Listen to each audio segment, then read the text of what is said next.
You look at this tail of the tape, man, right here. As you're looking at it, there's a lot of things that are pretty even. Then you look at that record. That record is everything. The experience of Jorina Baars, you cannot beat it. A night that ends with a world title fight begins, as always, with Michael C. Williams. Ladies and gentlemen, good evening and welcome to Budapest, Hungary. Tonight, Bellator Kickboxing on Paramount Network begins with three three-minute rounds in the featherweight division.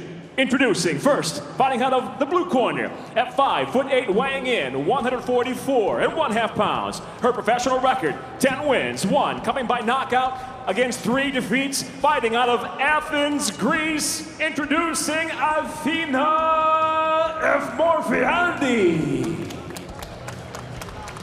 And across the ring, her adversary fighting out of the red corner at 5'11", weighing in 142.75 pounds. As a professional, she stands undefeated, 44 victories, no defeats, with 3 draws, 14 wins coming by way of knockout. Hailing from Den Helder, Netherlands, presenting Jorina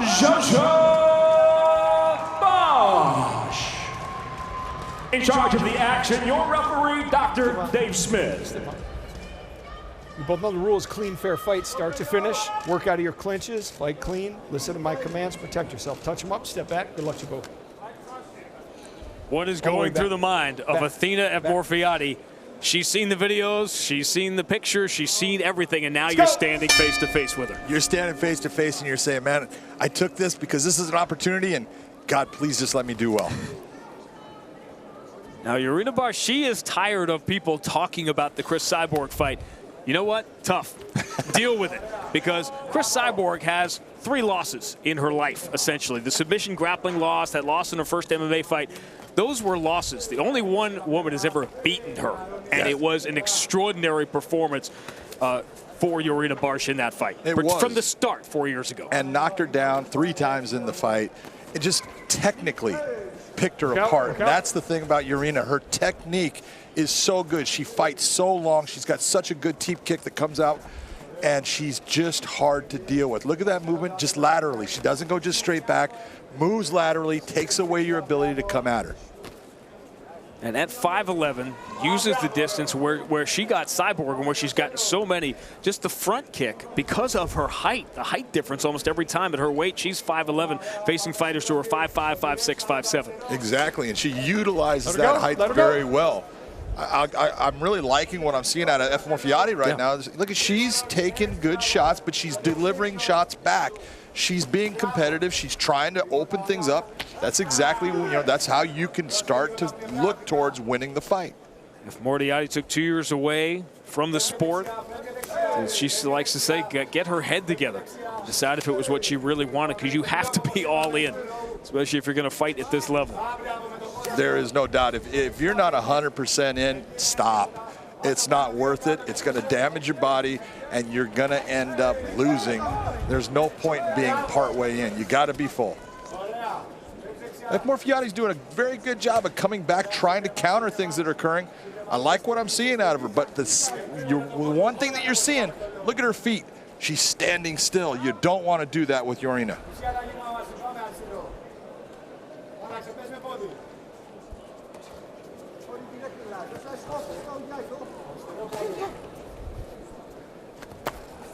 Yeah, there's a difference between fighting intimidated, which she is not, but fighting flat-footed, which she certainly is. Well, she is fighting flat-footed, and she's accepting. Yeah. Instead of, okay, she's throwing the kick, and here comes my counter. She's just accepting right now, and that can never lead you to a point of, oh, you're going to do well in the fight. You have got to start responding. Right now, she's starting to cover up. All those shots, they're starting to have an effect. She's feeling the power of Jorina, and it's causing her a problem. You can't dictate anything from that stance. No, exactly. Right now, Jorina's the one. She's saying, this is where I want the fight. She moves her back. She goes into lateral movement. She's doing everything. Nice left hook right there. Everything you're looking for to be effective in the fight. Jorina Baars, impressive.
changing your legacy. You're going to go down as the greatest of all time, and then suddenly everything takes a left turn when you come out with that sweater. All right, what are you telling Efmorfiadi after round 1? Because there were some good things in there, considering who she's in with. You know, there were. What she needs to do is exactly what she tried to do at the very end of the round is don't be flat-footed. I need you to move your feet. If you're not moving your feet, you're going to be a stationary target, and you're going to end up getting hit. Look at exactly what Jorina just did right there, repositioning, angling off, and coming with a strike. Nice right hand by Efmorfiadi. That was a good right hand, and that's what I need you to start doing. Don't be a target. Be someone that is combative and coming back. Jorina, European kickboxing champion, Dutch kickboxing champion, ISKA welterweight champion. I mean, everywhere she has been, she has dominated in lion fight, has won her first 2 fights in Bellator kickboxing as well. She's so hard to deal with based just upon her length, Sean. You look at how long she is, and she can keep somebody at the end of that length most of the time. So she's very difficult for you to hit. She moves well. She's coming with offensive techniques that are long. That teep kick she uses, it's so hard to counter it based upon the way she throws it with her hip coming forward right there. You can see that Fiadi's starting to move. All of a sudden it's coming out, and it separates her and allows her to decide, I'm going to just utilize this one technique, or I'm going to come after with a combination. There is something far more intangible about Jorina, and you can see it when you watch her, that a lot of the great ones have. She loves being in there, and it is clear when you watch her. She is at home. She is. You know, look at Jorina. At home, she's a bouncer. Yeah. You know, and she's head of the bouncers. That's her night job. At her night job, and you look and she goes, she just likes combat. She likes being in there. She likes being able to show that, you know what, I can take care of myself. I know how to fight correctly. I do all the right things. Man, she's a hard one. Look at that. Knee to knee. Man, just the hop that she had right there. It's all over. Big shot. Let's go. Jorina's starting to pour it out. Reality is starting to settle in here around 2. She's starting to pick Efmorfiadi apart. There's not a whole lot coming back. The shots coming out are not hard. She's going to end up getting knocked out here. There you go. That's it. A clinic. And that right there, when you're looking at it, it's just the experience level of there's so many things that she's making Efmorfiadi deal with that it just becomes this water that's falling down on you to the point it's covering your head and you're drowning. Another one bites the dust. Jorina Baars, impressive as always. We'll make it official when we return. You know those nature shows, that Wild Kingdom stuff where they watch the dominant animal pick the other apart? Yeah. That's what we just saw. Oh, yeah. Look at what she's doing here. Watch Jorina. Throws the right hand, left hand comes back. Everything's in a combination. There's no singles, and that's what hurts you. Goes to the body, big knee, another knee, comes back with punches. This is what you have to deal with when you're dealing with the best there is in the world. Still undefeated, still dominant. Michael C. Williams makes it official. Ladies and gentlemen, inside the ring, referee Dr. Dave Smith waves off the contest due to unanswered strikes officially. 2 minutes, 28 seconds into round number 2. The winner by TKO, Jorina Giorgio Baars. Yo, I just started my sentence like a capital letter. Got bars for years, I hope you send me a letter. Join Big John McCarthy. Come here, Jorina. How you feeling, darling? Yeah, very good, very good. All right. I know you were not happy with your last performance. You felt like you didn't perform the way that you normally do. Yeah. How do you feel today about this one? Yeah, this one was a good one, I think. Yeah, I enjoyed the fight and I take my rest during the fight, so it was better than my last one. As far as what we were seeing all kinds of combinations, and great lateral movement is what you were doing to offset what she's doing. Have you been working on that? No, but the opponent changed just 2 weeks before. But I work a lot and I try to do more than my opponents, and that works. It does work. Congratulations on a great victory. Your winner, Jorina Baars. Look at that record, 99 wins. We're talking 131 fights right there. That's the big thing. Experience, goes to John Wayne Parr. Youth goes to Eder Lopes. You never forget your first. Will his 100th be memorable, and will it be tonight? To Michael C. Williams. Bellator Kickboxing on Paramount Network tonight from Bach Hall now goes to 3-minute rounds at 163 pounds. Introducing the blue corner first. At 5'8", weighing in 162 3/4 pounds. His professional record, 10 wins, 2 losses, 2 wins coming by way of knockout. Hailing from Lisbon, Portugal, presenting Eder Lopes. And across the ring is adversary, fighting out of the red corner. At 5'10", weighing in 162 1/2 pounds. Tonight, the veteran professional stands with 99 victories, 46 by way of knockout, along with 32 defeats. Hailing from Gold Coast, Queensland, Australia, presenting the gunslinger, John Wayne Parr. And your referee in charge of the action, Brian Miner. John Holmes Smith, you know. Gentlemen, rules in the back. Obey my commands at all times. Protect yourself at all times. Touch close if you want to do it now. Good luck. Yeah. I got a name John like Wayne Dave Parr, Smith. He's got John fighter's Wayne. fighter, Really, man's man. He's one of those sportsmen you enjoy being around. He is such a great person. He's so friendly. He's so fun to be around. And he is a killer in the ring because he comes after guys. Even at 41 years old, almost 42, he still has speed and he's able to fight with the young guys. Said he just wanted 20 fights, and then 20 became 50, and then 100 fights, and then all of a sudden 100 wins came in sight. And he joked when his wife, Angela, very accomplished, 8-time U.S. Muay Thai champion, when she had to give it up for the kids, take care of the kids, she said, well, you know, you need to keep working. Yeah, you need to go back to work. Yeah, something's got to happen there. You look at what's happening right here. Eder Lopes being the young guy, you cannot let John Wayne Parr start backing you down and just throwing shots. You've got to respond. If you don't respond, he is just going to beat you down. And Eder Lopes, so respectful, calls it a dream come true. John Wayne Parr, a living legend. Can you be too respectful? Absolutely you can, but right, you know, you look, good response by Eder Lopes. He does a beautiful left high kick. There comes John, and just look at the volume that starts happening. This is what John Wayne Parr does. He just starts throwing. He does not stop. He has a huge gas tank when he fights. He doesn't get tired. That was not a good shot right there.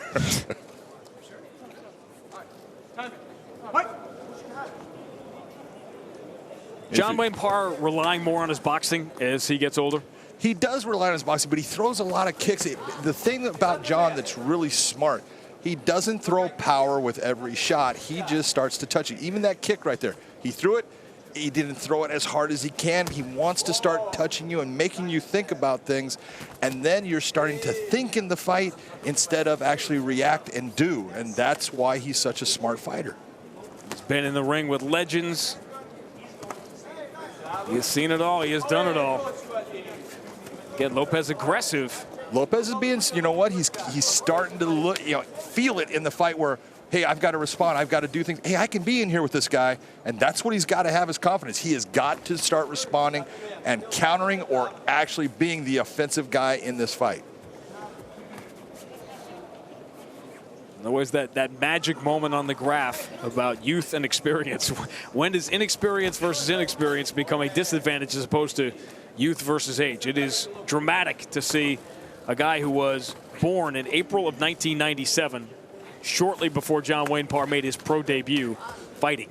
There's always those rails, and Eder Lopes's rail is definitely going up, and John Wayne's it's plateaued, I'm sure, at a point. But it's not really coming down because he's still really effective when he fights. But there is the question of when does it start to come down? You never know which fight it's going to be, and that's what happens with older fighters. John Wayne Parr at age 41 in search of career win number 100 through round one. John, interesting round one. How did you see that? It is an interesting round, but there's no doubt John Wayne Parr wins that. He wins it on volume. Neither fighter had any kind of damage that was really done to him, but the volume that John Wayne Parr put out absolutely wins him that round. And that's sort of interesting to think about the much older fighter winning a round on volume. And this is what we talk about with Eder Lopes. He has got to get it in his head. I cannot let this older fighter establish that he's going to be the one dictating the pace of this fight. I need to be offensive. I need to go after him. Eder Lopes started just 3 years ago when he saw an ad for a local fight gym on Facebook. Nice spinning heel kick, came up with a knee. That actually off balance. John didn't hurt him, but it off balanced him. That's the kind of movement and activity you want to see out of Eder. Will make John Wayne Parr at least think about it. Exactly. It's giving him something he has to deal with. If you're just going to stand there and try to defend, there's nothing coming towards you. It's an easier fight for you to deal with. Things are coming towards you. You have to deal with them. That makes you think. That makes you work. How committed was John Wayne Parr as a young man to the sport? He went where you go. He moved to Bangkok and spent 4 years of his life from age 19 to age 23.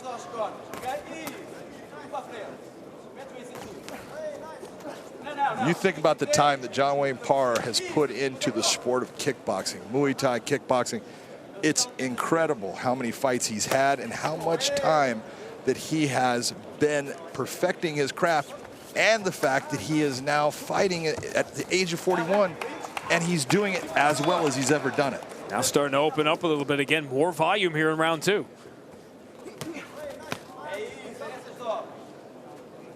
And when you're looking at, the judging for Bellator kickboxing, damage, knockdowns are going to be your biggest thing. Damage that doesn't knock down is be second. Then volume, and this is where right now you're looking at the shots. Eder Lopes is starting to respond, and he's starting to become a little bit higher volume and try to counter, but he's still not putting out the volume of what John Wayne Parr does. If you're new to the sport, you just saw John Wayne Parr go down, and that's one of the things that can get confusing to fans, John. The slip versus the knockdown. Yeah, when you look at in kickboxing, how many times are you on one leg? You're kicking, and so you can bring your leg up and you're off balance and you get hit with something that off balances you and puts you down. That is not a knockdown in kickboxing. That is what we call a slip. Easier to knock down a flamingo. Easy. Yeah. You know what? When you're the flamingo out there, sometimes you can get knocked down pretty easy, and that's what happens.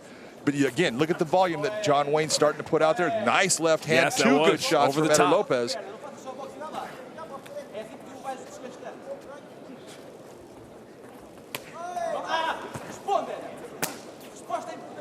Nice kick to the body. Eder Lopes is starting to open up at times, but then he starts to close it off. Strong finish to round 2 for Lopes. Not sure it was enough to get it. But we'll go to round 3. This is a great example of the first 2 rounds in terms of the way Lopes has approached it, but the volume coming back with John Wayne Parr. Yeah, what you're looking at, Eder Lopes is landing, good technique, hard kick. That's a good landing blow because it goes past the glove, but you look at John Wayne Parr, what he's doing, he's landing, and he's landing with volume. That's the difference. You've got to pick that out as a judge. It's not always easy. Another round for John Wayne Parr? I'd give that round to John Wayne Parr just based upon Eder Lopes still needs to just be a little more offensive. He's getting out volumed in this fight. Nice return kick by Eder Lopes. Good kick to the hip. He definitely has the speed advantage, and he should be utilizing that more in offsetting what John Parr's doing. He has not moved backwards, but there hasn't been a lot of movement from Lopes. No, he's a little bit flat-footed, and if he would start to move his feet a little bit and cut an angle, it's going to open things up for him. Can nerves make you more flat-footed than you would normally be? Absolutely. Being nervous about what my opponent's going to do starts to make me sit still and wait. I don't want to wait. Right now, this is what Eder's doing today. Right now in this round, this is what he should have been doing the entire fight. He's getting the feeling, I can compete with this guy, and that's a good feeling, and it's making him become offensive. Good return right there. That was one of the better kicks. That John Wayne Parr thought about that for a second. That low kick, when that kick hits to the calf, it hurts. People look at it and they think, the kick upstairs, the kick to the head, that's the great one. Many times that's blocked. That low kick that hits off of the calf, it is a devastating kick.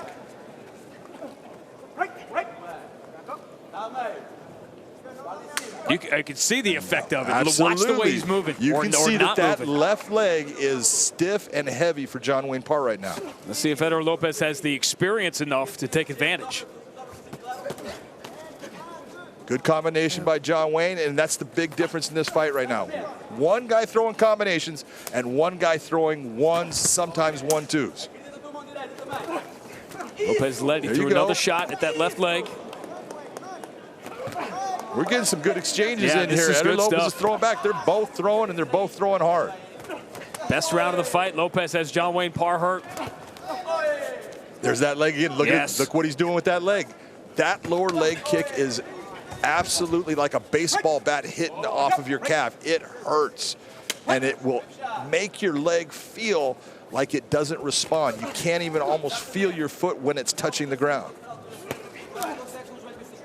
After a lifetime of training and it being ingrained to not show injury, to not show pain, to not show whatever, think about what it takes. How badly must you be? What kind of shape are you in that you are starting to show it? Yeah, and right now you can see that those shots have put John Wayne Parr in a position where he's not being as effective offensively. Just took another good kick to the leg. It was a little higher than the other one, but those kicks have had an effect on John. Great third round for Eder Lopes. Is it enough, though, to steal the fight? That's what we're going to find out. John Wayne Parr, a career of 2 decades, chasing his 100th win. Did he get it? We're going to find out next. A good start for John Wayne Parr in this one. Was it a better finish, though, for Eder Lopes? Michael C. Williams makes it official. Ladies and gentlemen, having gone the distance inside, the ring will go to your 3 judges. Your first judge, Bela Sandor, sees the fight 30-27, while judges Eric Colon and Yves Levine both see it the same, 29-28. All have it for the winner by unanimous decision, Eder Lopes. Not surprising the decision. Maybe the margin was a little bit surprising, as we thought John Wayne Parr certainly had won the first round. But Eder Lopes puts a big name on his resume, scoring the upset of the veteran, John Wayne Parr. Let's check out the tail of the tape. You can see that everything is, as they say, almost virtually identical until you get a little bit to the reach, which Renata needs to utilize that reach and keep Sabriye to the outside. Nothing says big stage quite like Michael C. Williams. From Budapest, Bellator Kickboxing on Paramount Network now goes to 3 3-minute rounds in the flyweight division. Introducing first, fighting out of the blue corner at 5'6", weighing in 125 pounds even. Her professional record, 17 wins, 4 losses. Fighting out of Budapest, Hungary, presenting Renata Rakoczi. And across the ring, her adversary fighting out of the red corner at 5'6", weighing in 127 3/4 pounds. Her professional record, 12 victories, 3 by way of knockout, just 1 defeat. Proudly hailing from Turkey, introducing Sabriye, Turkish fighter Sengul.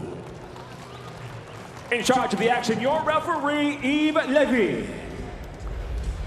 Ladies, come over here, please. Protect yourself at all time. Obey my command at all time. If you want to touch up, do it now. Go back to your corner. Good. Thank you. Got one judge here. Judge. You know why that happened, John? Because he said please. Yeah, you could have taken a lesson from that. That we have a French English-speaking referee talking to a Hungarian and a Turkish. From the Tower of Babel into round 1, and Sengul immediately comes out aggressive. She is an aggressive fighter. You know, I watched a couple of her fights, and you used a word in describing her. I wrote it down and said, that's perfect. Ornery. She is. She's a no knockdown. Good off balance, good kick. It landed. She's off balance. Sabriye learned in her 1 loss. She lost to a good Dutch fighter who beat her up with aggression and forced her into bad situations and just aggressively made her fight a fight she didn't want to fight. But she learned from it, and she does the same things now. She's going to try for a throw there, and this is the type of thing. She's got that ornery side to her. Fight! You can see 2 distinct styles here. Renata likes to utilize those kicks, fight at length, and Sabriye wants to get inside and punch. Stop. No knockdown. Up on the foot, Step like back. we were talking about the Flamingo. That's why she went down. And when we talk about American fans trying to learn the rules, the other thing that often creates issues in kickboxing is fighters coming from different backgrounds with different rules, and all of a sudden things they could do, they can't. And again, the last thing you want to do in there is start to think about what I can do and what I can't. It is. If there's one problem in the kickboxing world, is that we have too many different styles of kickboxing, too many different formats, too many different rule sets. We need to narrow things down to where everyone's doing the same thing, because that's the same way you play soccer across the world. Same way you play football in the United States, hockey in Canada. And why 25 years ago they brought together some of the greatest minds in the business to create the unified rules there you of go. MMA. Some of the greatest minds, and you. we're in on that. Well, some of the greatest minds. Where a lot of this comes in is that what I'm kind of referring to is in the clinch, where Thai boxing is something completely different, and fighters who instinctively want to do something in the clinch. You've seen Sengul immediately grab, looking for those judo throws and things like that, instead of just immediately instinctively breaking. Yeah, well, in the world of Muay Thai, the clinch is part of your offensive progression, and you're gonna utilize knees, and you can throw your opponent, even though it doesn't score, you can throw them and it's legal. Here in Bellator kickboxing, that throw is not legal. You cannot knock your opponent down in any other fashion than through a strike. Sengul has been aggressive from the start. Still trying to solve the puzzle a little bit as we reach the end of round one. Definitely have the Matador versus the Bull in this one. Why, John McCarthy, in your living room. Can't get any better than that. It does not get better than that. All right, how did you see round one? You know what? It is a question on the judges' minds of, do I go with the power of Sabriye, or do I go with the technical kicks that Renata was doing? I will always go with power, and I would give that round to Sabriye. Sengul in those red gloves said she wasn't really impressed with Renata Rakoczi. Said, she's got some decent kicks. I want to close the distance. She's tried to do that. Well, you can see, look at where her hands are at. She's more concerned about those kicks coming to the body, and she can see him bring that hand up. She's looking to throw her hands hard and make Renata have to deal with what she's going to do with her aggression. Sengul, she wants to be in that clinch. You can tell she wants to do damage in that clinch. She does, and you can see what she did. She looks for the kick. She sees her throwing it, takes a little step back, and is immediately going for the counter. That's where you start to hurt your opponent.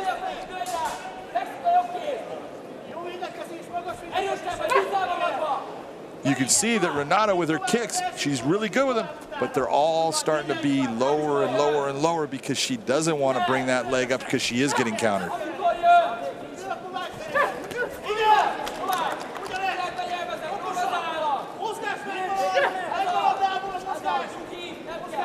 Even there, the uncertainty is... It's evident. You can see it, and she does. You can see that she actually feels the power of Sengul when she comes inside and she throws. She's got power in her hands, and Renata's having to deal with that, and that's slowing down that offensive output. Look at how Sabriye is controlling where the fight is. She's controlling that distance. If you're Renata, you have got to be the fighter controlling the distance for you to be effective with your kicks. She's been content. Renata has to be hunted here in round two. She's not moving as much. Yep.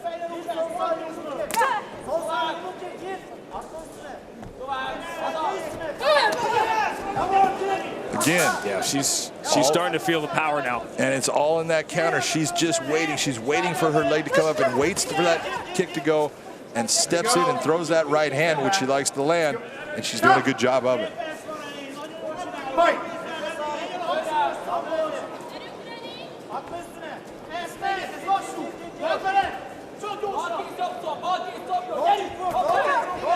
Can only back up so far, and they keep on giving that. Nice takedown. I love that one right there. But that right there, that again, that comes back to that ornery disposition that Sabriye has. Doesn't help you on the scorecard, but it's real life and it hurts. Yes, it does. From the opening seconds of this fight, John, you called attention to the counterattack of Sengul. It's played out that way. Yep, it has. And right now, if Renata wants to get into this fight, she's got to establish that distance control. She keeps on getting pushed back into the ropes. She can go no farther, and Sengul comes right out after her.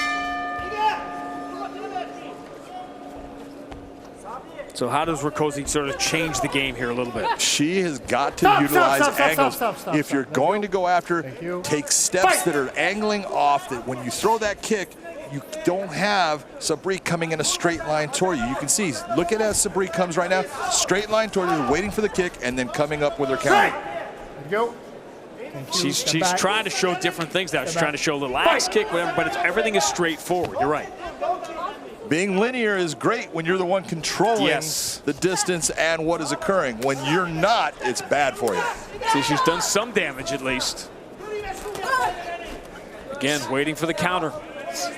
Stop! There you go. Step back. Fight!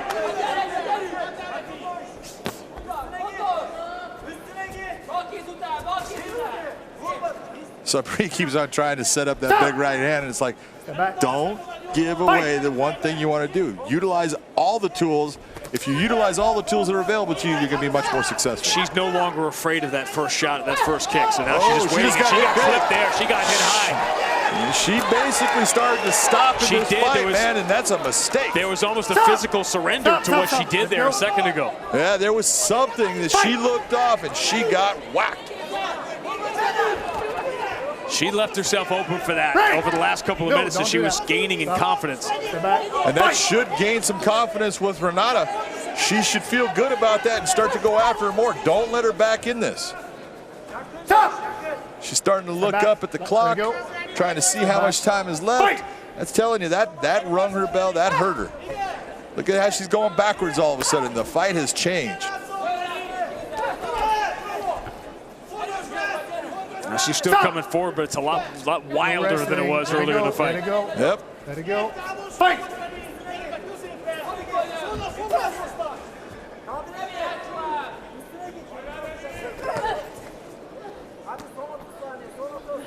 And Renata Rakoczi again sort of moving backwards, almost as if she didn't believe that she had hurt her as much as it appeared she did. You know, and you look and you go, why are you changing? What made you successful there? Don't stop doing that. And she stopped doing it. She's going backwards. She's going right back into what lost her the other rounds. Good left hand. Stop! Fight! Renata Rakoczi's definitely got to work on starting to bring some power with her punches. She's not coming forward with them. She's not turning her hips, and so there's not a lot of power on that punch that's making Sengul give her respect. She landed in many ways the biggest shot of the fight here in this third round, but could not take advantage of it. That was close, That was close. Comes up, tries to do the spinning heel kick, just goes a little bit high. Well, this will be an interesting one now as it goes into the hands of the judges. The more technical fighter or the more aggressive fighter? We'll find out next. An entertaining fight from two fighters stepping onto this big stage here in Bellator Kickboxing for the first time. Michael C. Williams will tell us who comes out with the win. Ladies and gentlemen, for the decision, we'll go to your three judges at ringside. Your first judge, Eric Colon, scores the fight 29-28, scoring the fight for Rakoczi. Your second judge, Brian Miner, scores the fight 29-28, scoring the fight for Sengul. Your third and final judge at ringside, David Smith, scores the fight 29-28 for the winner by split decision, Sabriye, Turkish fighter, Sengul. Closer than we thought, but you see the emotion, which she expresses in so many different ways, coming out for Sabriye Sengul as she comes up with her 13th win and her first in Bellator. Take a look at those records. That's a lot of fights between these guys. The big difference is the height of Alexey Ignashov. She's got big length compared to Dževad. So Michael C. Williams. Bellator Kickboxing now presents tonight's co-main event. 3 3-minute rounds in the heavyweight division. And now on Paramount Network, we introduce the blue corner first. At 6'1", weighing in 236.5 pounds. His professional record: 53 wins, 30 losses with 3 draws, 31 victories coming by way of knockout. Hailing from Sarajevo, Bosnia, Dževad, BH Machine Poturak. And across the ring, his adversary out of the red corner at 6'5", weighing in 252 pounds even. The veteran brings a professional record with 85 victories, 21 defeats, 41 of his wins coming by way of knockout, by way of Moscow. He fights out of Minsk, Belarus, presenting Alexey, the Red Scorpion Ignashov. In charge of the action, your referee, Dr. Dave Smith. Rules, clean, fair fight. Touch him up, step back. Let's do this. Touch him up. Judge, back.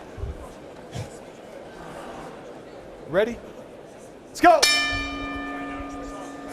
You know, the fans in Budapest, the recognition of the careers of these two guys, such familiar faces.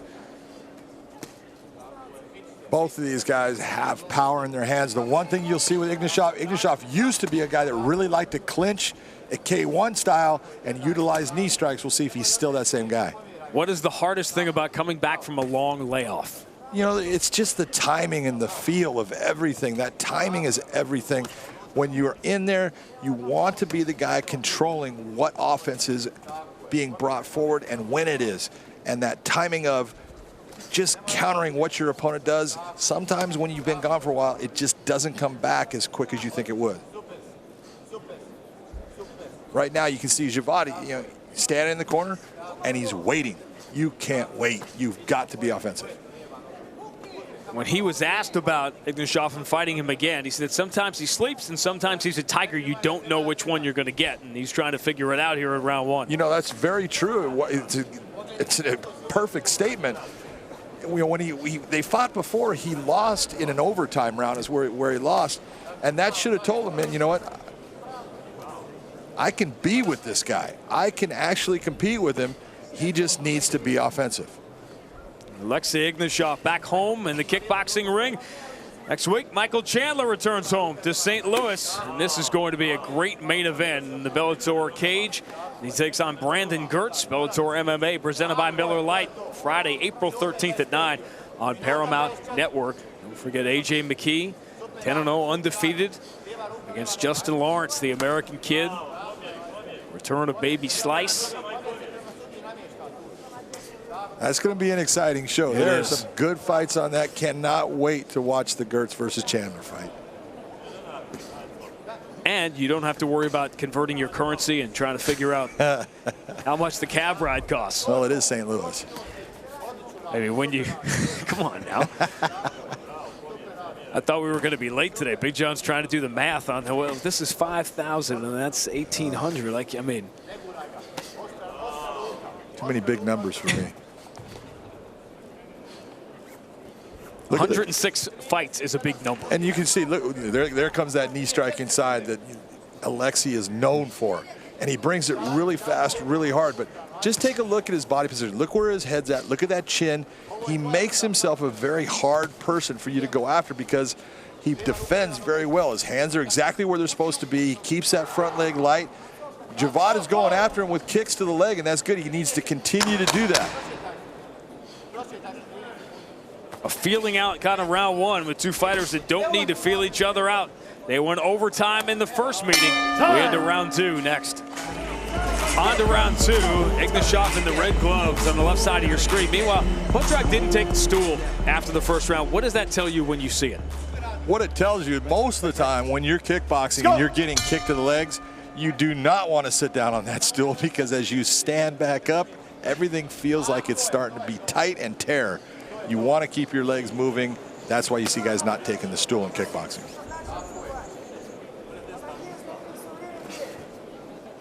See, if you could have converted the currency as fast as you answered that question, we would have been here a lot. Yeah, we would have gotten on time. I noticed also we were discussing the left turn for Ignashov into those MMA fights. It's almost as if you didn't really buy completely that those fights against the pro wrestlers were. I sense some skepticism. No skepticism at all. Those were all real in Japan. Come on, man. Those are real fights. Just because Nakamura is headlining. Well, ask Moro about him. But he's headlining WrestleMania this weekend. It's almost as if you didn't completely buy in. It could not be that the Japanese would ever take a real fighter and get them to do a pro wrestling type of fight. Wouldn't happen. They'll show up at a greasy gym, knock on the door. Yeah, that's always a bad idea, especially when that's Hicks and Gracie. Bad idea genes right there. And you realize the names that these two have been in there. And we're talking about Peter Ertz, and you're talking about Badr Hari, Rico Verhoeven. Oh my God. Alistair Overeem. I mean, this is Remy Bonjasky, yes. Semi Schill. I mean, look at these guys have been in against the cream of the crop when it comes to high-level kickboxing fights. But what you're seeing right now is they're both standing there and they're both, exchanging, but neither one is putting themselves in a position to make a mistake. And they're both being safe right now. That was a nice little shot, but they're both being very calm. They're not taking big chances because neither one wants to give the opening to the other. Ignashov, two-time K1 World Grand Prix champion. ISKA World Heavyweight champion 2 years in a row. Nice little jab right there. Snaps his head back. Hard kick by Ignashov. Let him go. This is normally where Ignashov likes to utilize those knees, and he's not doing it now.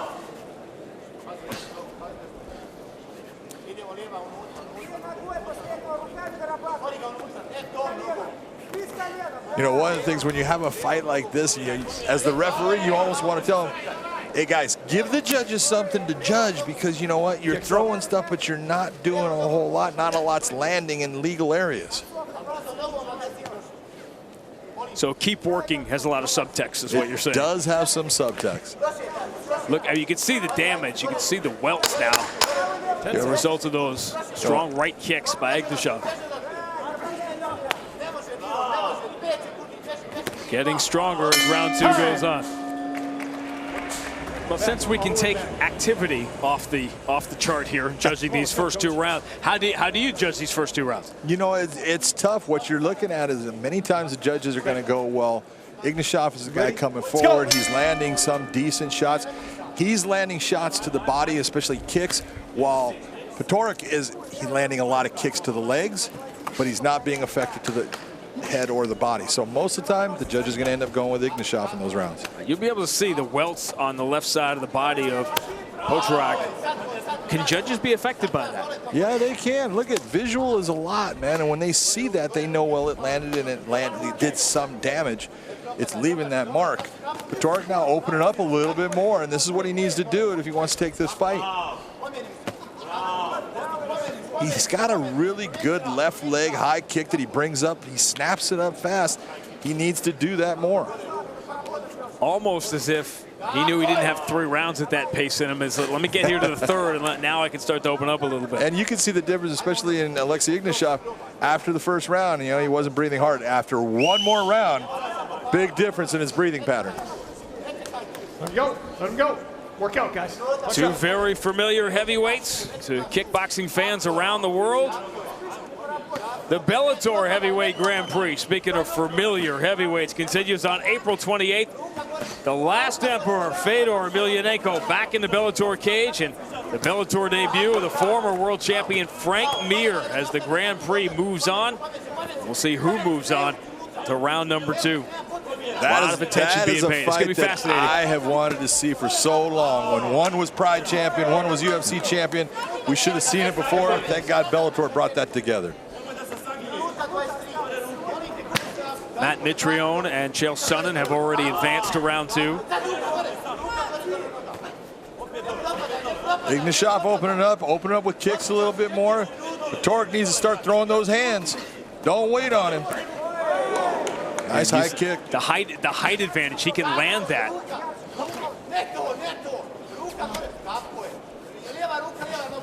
Kicks up. Easier said than done.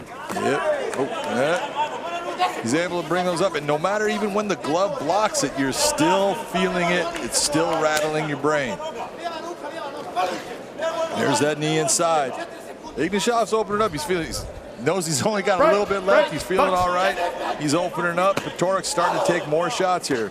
You could say left side of his body's not looking good, Sean. At this stage of their career, you can say, well, these shots aren't coming as fast, but the reaction time to get out of the way and to defend the shots is slower as well.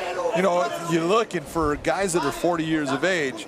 Ignašov especially, he's still got some quickness in him. He's got some snap. You know, brings those leg kicks fast. He's got fast hands. That's a nice setup with that. He's got speed, man. When someone's got speed, it's hard to deal with. Ignašov needed overtime to win the first fight.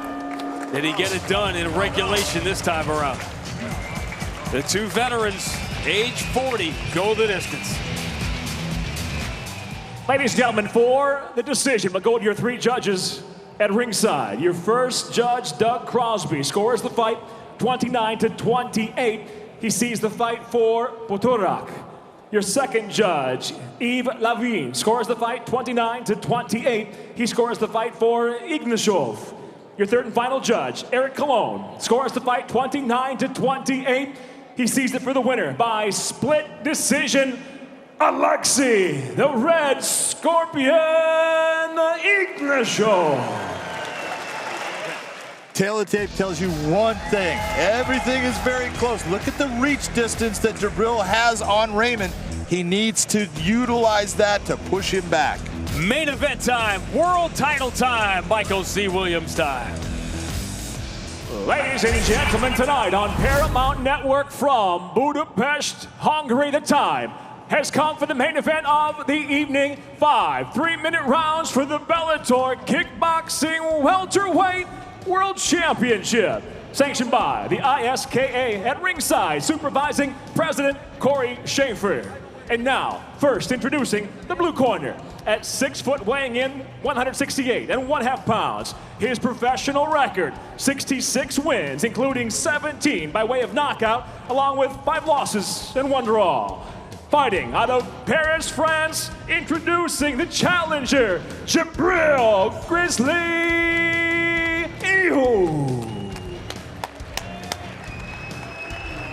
And across the ring, the champion tonight fights out of the red corner at 6'2", weighing in 170 pounds even tonight. In his first defense of the title, he stands with 33 professional victories, just 3 defeats, with 22 wins coming by way of knockout. From City of Orange, California, USA, presenting the defending Bellator Kickboxing Welterweight World Champion, the human highlight reel, Raymond, the real deal, Daniel.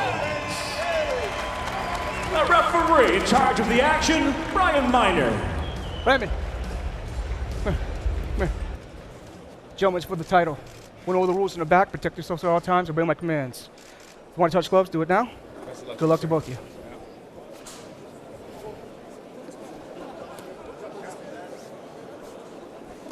Gotta be some butterflies in the stomach. Ready? Come on, fight. Of Djibril Ehouo.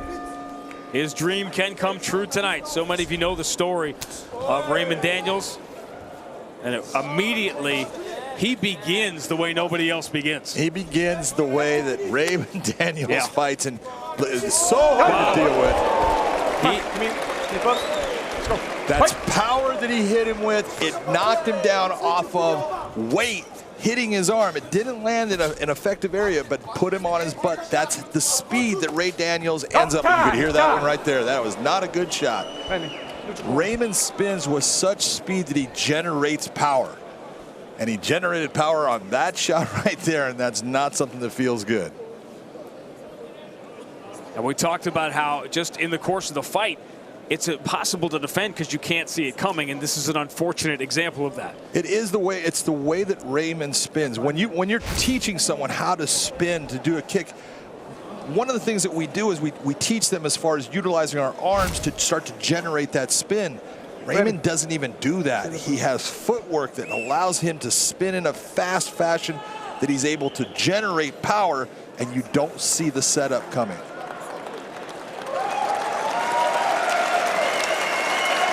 You have had many fighters in the exact spot that Djibril Ehouo is in right now. Do you see them sometimes trying to rush their way back in?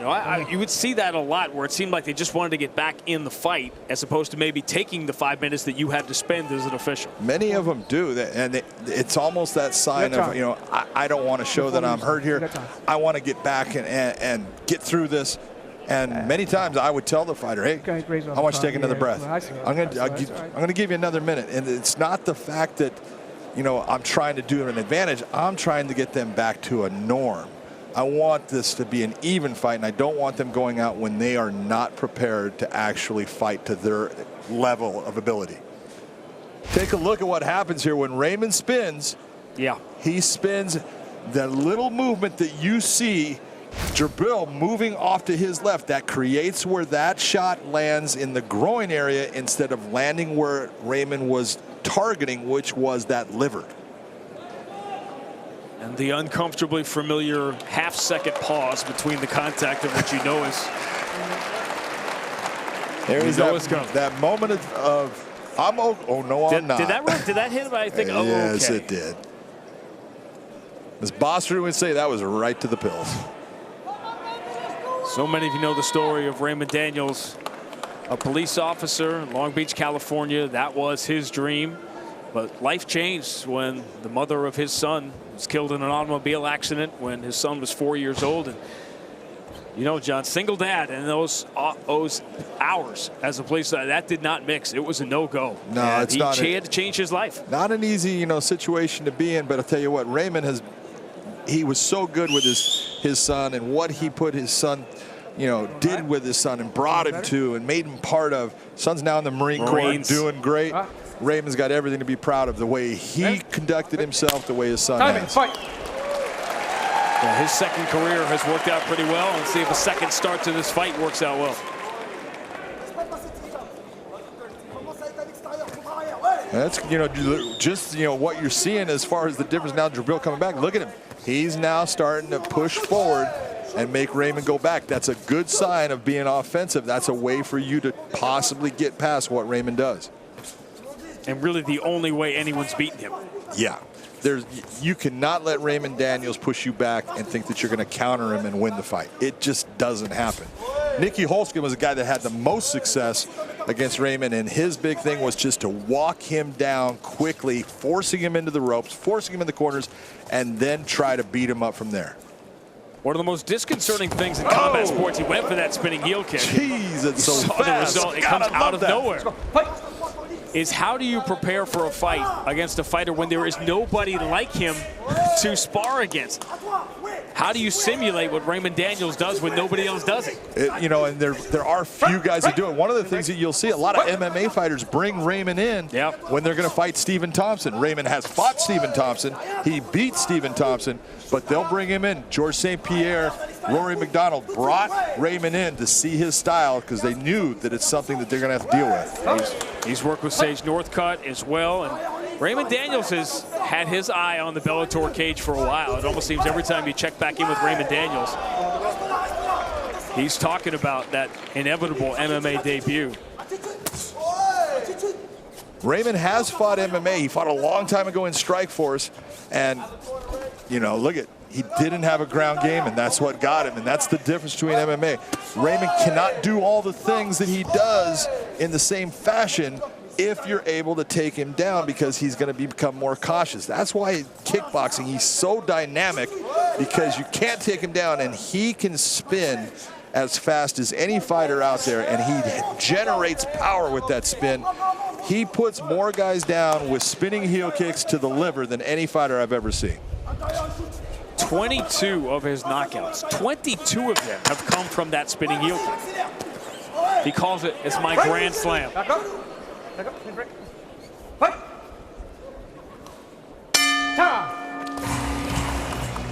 a round one in 2 acts because of the low blow. We had the long delay in between. But Raymond Daniels still dictated the action. He did dictate the pace, the action of the fight. He landed with more volume. But there was times that Djibril Grizzly, he went and did what he needs to do to be effective. Here he is marching him down, pushing him towards the ropes. That's a good, effective way of being competitive with Ray Daniels. You get a pretty good indication of what you were told in the corner in these first few seconds.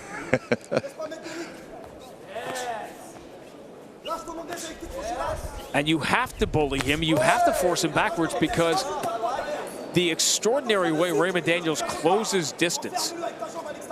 He's standing a certain distance from him. Well, there's no way he can hit. What just happened? And it's the one thing about Raymond. Raymond can do that spin when he is 1 foot away from you, or he can do it where you think there's no way he can touch you, and he closes distance so fast, and you're getting hit with something. You go, how did he close that distance in that fashion? The one thing that you get out of all these spins that Raymond does, though, it does take a lot of energy out of you. You've got to be in great shape, and you've got to conserve sometimes. You can't just continually do this, or else you'll just diminish your gas tank. And, you know, you're throwing in the southpaw thing, too, and there's a great shot. Come on, let's go. Come on. Fight.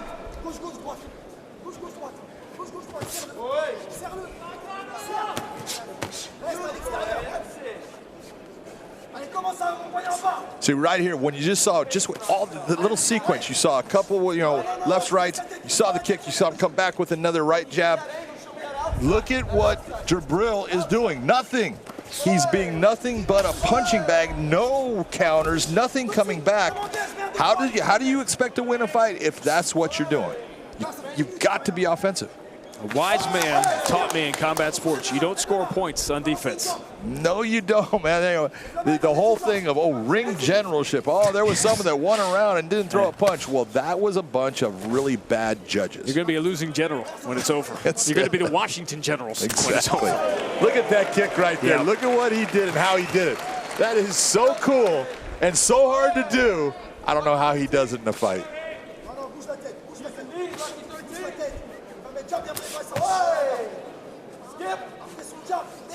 Djibril Grizzly is become what the rest of us are right now, spectators to this performance by Raymond Daniels. That's a perfect analogy of what you're seeing. He's just not being an offensive fighter. You got to throw things at Ray, so Ray has to deal with them.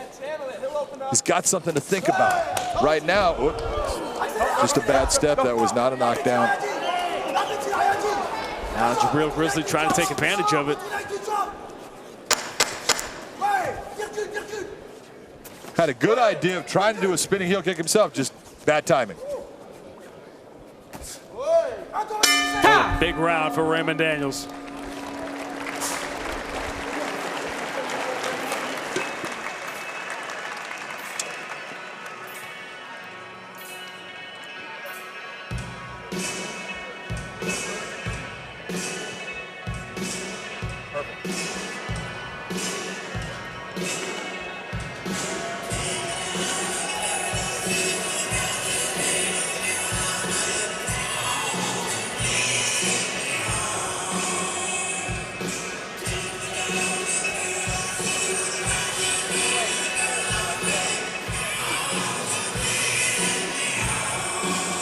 Djibril Grizzly called Raymond Daniels the very best. He got an up-close personal look at why.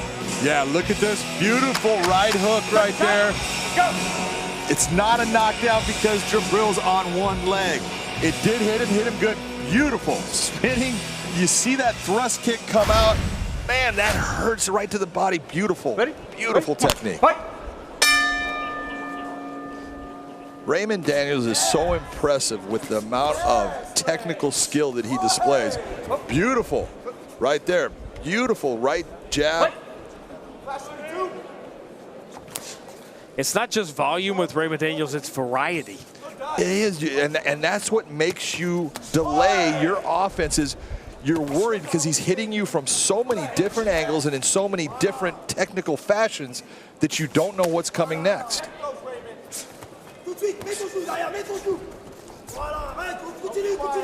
that what Djibril's doing right here, that's not a bad idea. I want to chop at Raymond's legs because that's going to slow him down. I don't want Raymond Daniels to have that ability to just feel good where he's at. I want to put some definite damage down on those legs so it slows him down.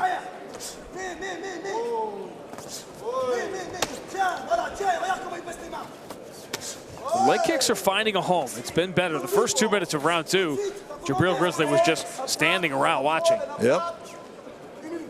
Here he's trying, and again, this is much better than what he did in that second. That was a beautiful spin. Oh! And he didn't miss that by much. No, that one just shaved him. You see, he will throw them twice like that. Because again, who else is doing that? There's no, the one thing that I would love to see from Ray at times, he starts, when he's throwing his hands, he starts to throw with a lot of things coming in circles instead of straight lines. Straight lines are going to get there faster, and they're going to be more effective most of the time.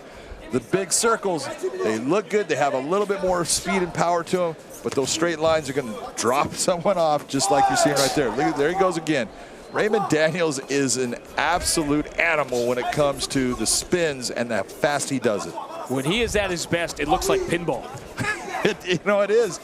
It's so hard to deal with. People have no idea. You think, oh, and all of a sudden something's coming and hitting you. It's crazy. He's an amazing athlete. Impeccable as far as the technical aspect of his game. You can't have a conversation with Raymond Daniels in which he does not talk about his idol, Muhammad Ali. And he wants to be that, not trying to be better than Muhammad Ali, but he wants to be someone that represents his sport, someone that people want to watch, that they remember the fights. Man, you got to have athletes that they want to be the guy. And Raymond Daniels wants to be the guy. There's nothing wrong with that. There's got to be that guy that steps up, and, you know, he's saying, I'm that person you're going to see.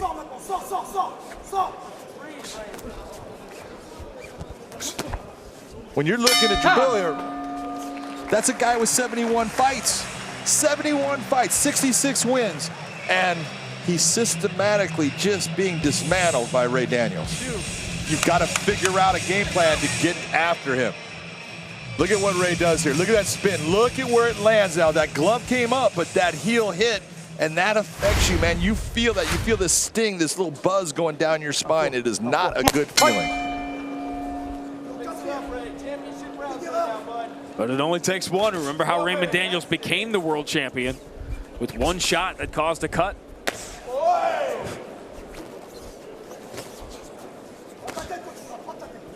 A couple of times we've seen Djibril Grizzly come straight ahead. Raymond Daniels has been able to escape to the right.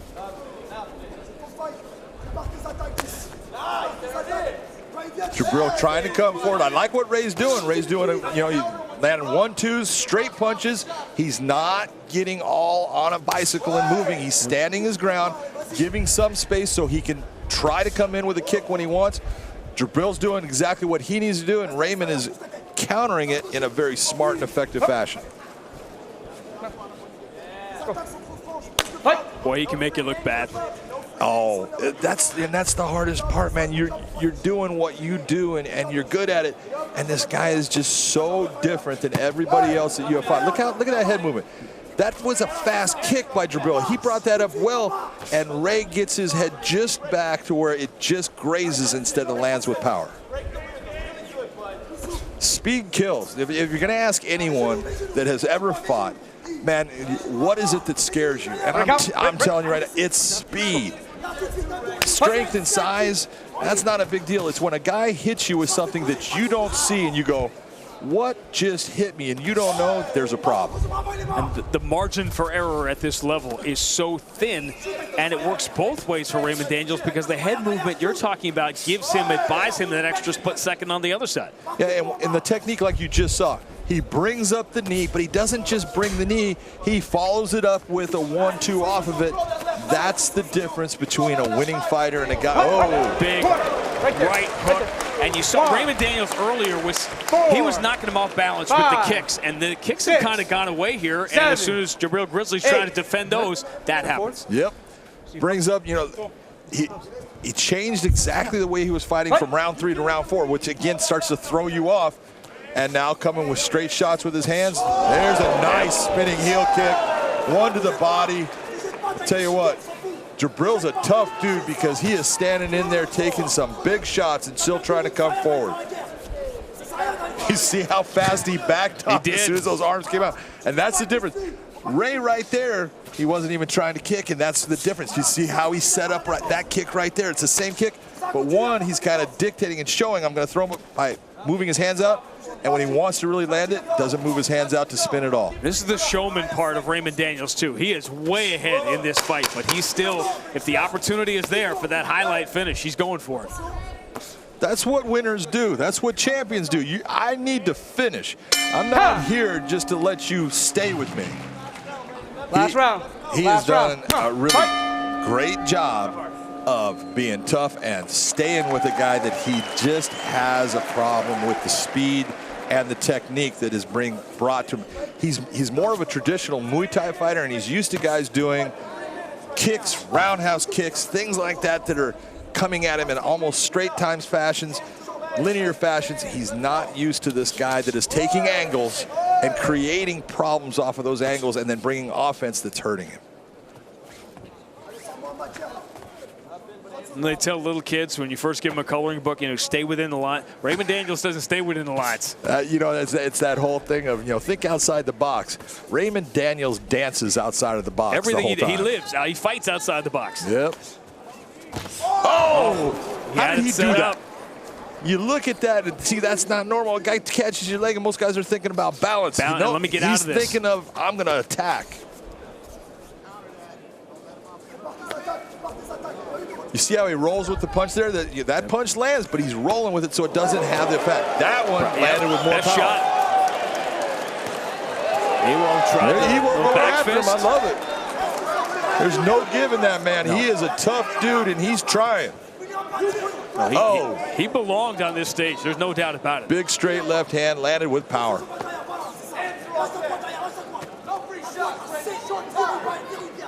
Again, as you said, Raymond Daniels is not running away. He's not going on his horse. He's not trying to protect a 4-round lead. Standing in the middle of the ring, just saying, come on, let's throw then.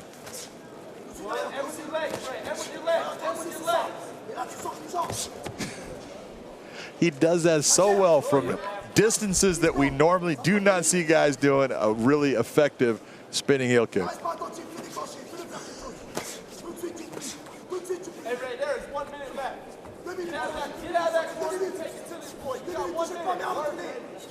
You see a fighter that wants to carry his sport, who wants to transcend his sport, and fights in a way that makes you want to watch it because you can't blink when he's in there. You can't blink because you don't want to miss it, man. It's a highlight reel all the time. The guy is nonstop in a position where he's attempting things that are dangerous to his opponent and can end the fight at any moment. Put the pressure on him, Raymond. You got 25. Yes, you got 25. So many of his fights become shows, and this was a great example of that. See, you look at what's happening right there. Just look at him when he's waiting for Djibril to come forward so he can counter, and he throws the counter. That's just a slip down. Up. Gotta get up. To his credit, the 5th round was probably Djibril Grizzly's best. It was. He fought hard, he tried, he came in with the attitude, I'm never gonna quit, never gonna stop, and man, he was going forward after him in that 5th round. A moment to remember for Djibril Grizzly as he goes the distance with the world champ.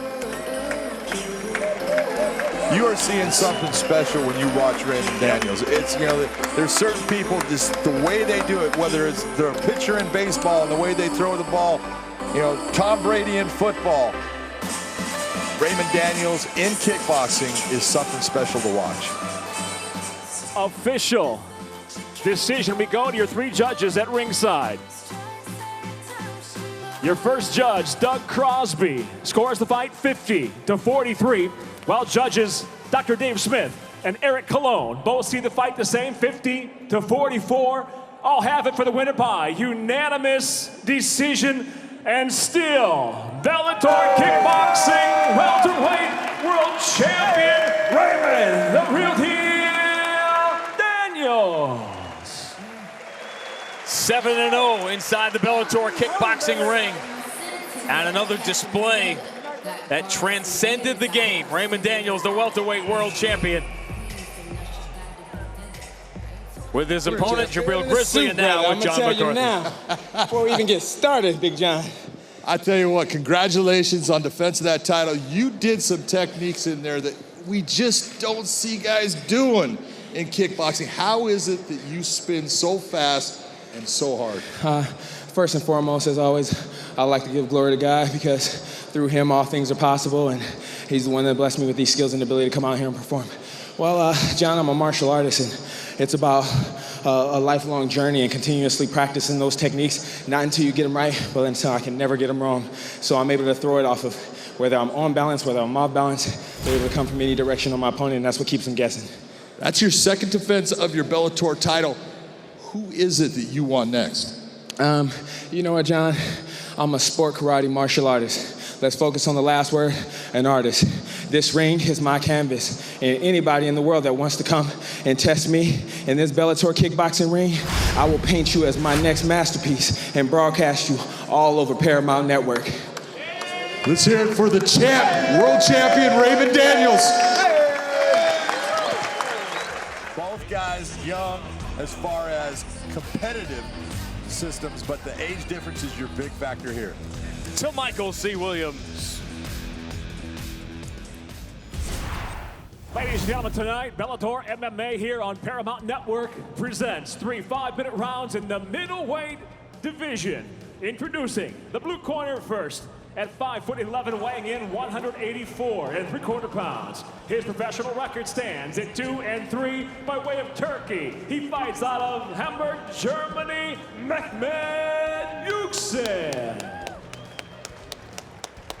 And across the cage, his adversary fighting out of the red corner. At 6 foot, weighing in 185 3/4 pounds as a professional. Early on, he stands undefeated at 1-0, fighting out of London, England. He hails from Budapest, Hungary. Introducing Norbert Novenyi. In charge of the action, your referee, Levy.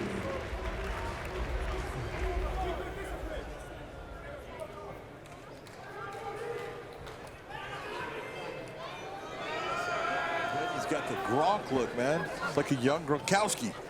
It's like looking in the mirror, isn't it, John? I wish I was that good looking. You ready? You ready? Fight! 18 years old, Novenyi in the red gloves, and this is, as the sport grows older, as the generation changes, younger and younger fighters who've had their eyes on this from a much younger age are making their way into the cage. Not only their eyes, they've been training not in one specific form of martial arts, they've been training MMA. And they're so much better now. And what we're seeing is the fluidity of the techniques that they're bringing to the cage is just incredible. You realize what a pioneer Rory McDonald was that way. He was sort of the first. Nice big right hand by Novenyi there. He hit him solid. Doing a good job and just relaxing, controlling that. Look at what he's doing with his left hand. That left hand controlling that ankle, pushing it down and creating an opening for him to come down and control the position.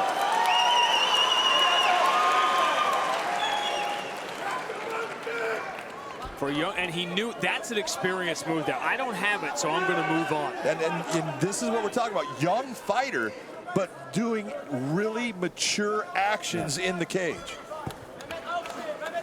The patience after the knockdown and then changing, stepping out of the choke when it wasn't there. Not making any big movements, all small. You know, the elbows he's throwing, it creates a damage that's going to carry him through the fight. Left the arm exposed. Yeah, but it's not all the way deep. He's going to get out of that. Yep. Says, all right, it started well for me here. Let's get back here. Exactly. Go back to the feet. You know what? You presented a couple of problems I didn't like.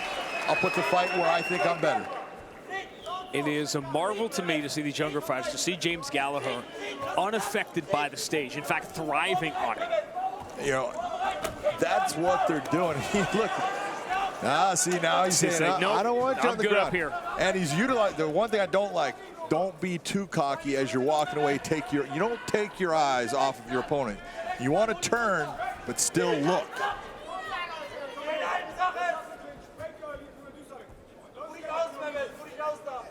Ion Pascu, we're going to see coming up later on tonight. He wanted to fight exactly that way. On the ground, two fighters were separated. The fighter took his time getting up. Pascu just dove in, and that was it. Yeah, you know, you look, you go, there's no timeouts here. You don't get to say, oh, I wasn't ready. Slick. Don't get too high. Should bring his hips back. There you go. That hip ride right there, that's going to keep the position for him. Still in the same, you see, you get the movement, but if your hips are right, you're just going to ride through that movement and stay exactly where you're at, being able to do damage.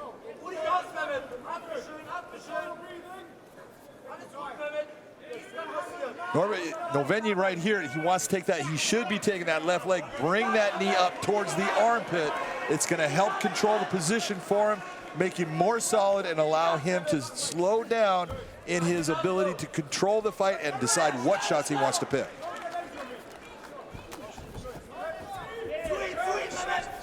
Now you see Yueksel actually wants this on the ground. Yeah. Not a chance.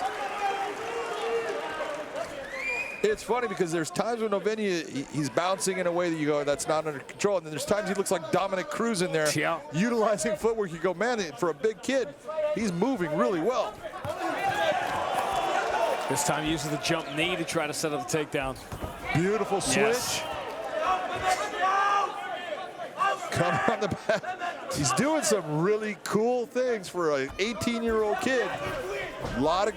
Just a lot of mature actions. Doesn't want to, if you get too high here, you're going to come off the front. He's trying to get the hooks. He's got the hooks in, still is a little bit high. He wants to suck his hips back towards his opponent's lower back. Can he get the arm under the chin? He's got the arm under the chin, but right now he can, in a seatbelt position with his arm. Yep. But he had the ability to bring that arm across. He just didn't do it.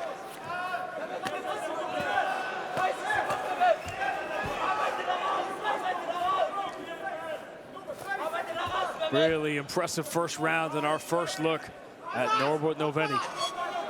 Very impressive. Now he's got the ability to end that with now. That's it. Beautiful. That was an intelligent use of the choke. He's going for the rear naked. It's high. He switches palm to palm with a gable grip. That was a smart fight by a very young fighter. That was an experienced fight fought by a young, inexperienced fighter. Yeah, it was. That was. And this is what we're seeing, Sean. We're getting these guys that are coming in.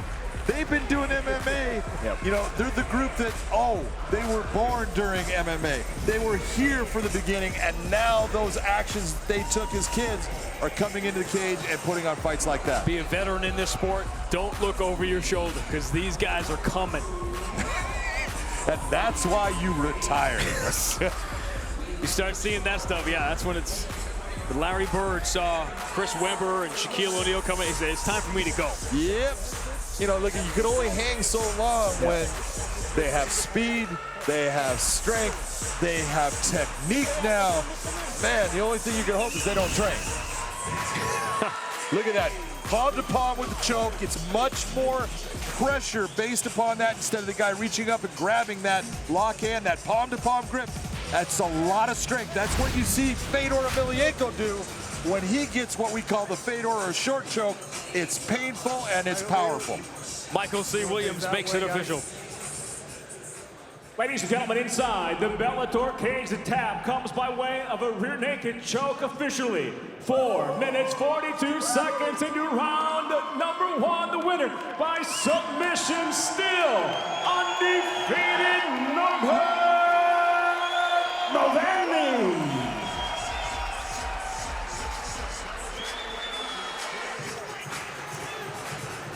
Ion Pascu is a good fighter. I'll tell you what, Ed has had a couple of different opponents fall out, and he got the hardest guy that he has had in his career in Ion Pascu. He's got a lot of a lot of experience, and he fights out of SBG in Ireland. He's got good training. This is a big test. A night that ends with Henderson. Huerta begins as always with Michael C. Williams. Ladies and gentlemen, good evening and welcome as Miller Lite presents Bellator MMA. Tonight on Paramount Network, the action begins with 3 5-minute rounds at 175 pounds. Introducing the blue corner at 5'9", weighing in 173.75 pounds. His professional record, 17 wins, 7 losses, fighting out of Dublin, Ireland, Ehouo, the Boombaderu Pascu.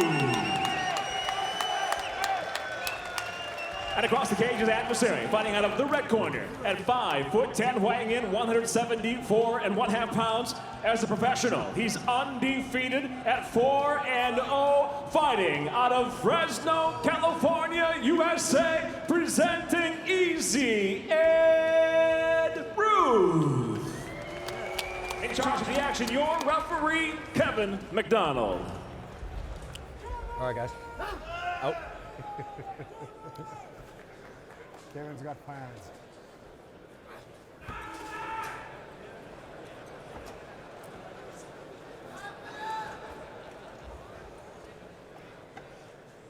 Ready to fight?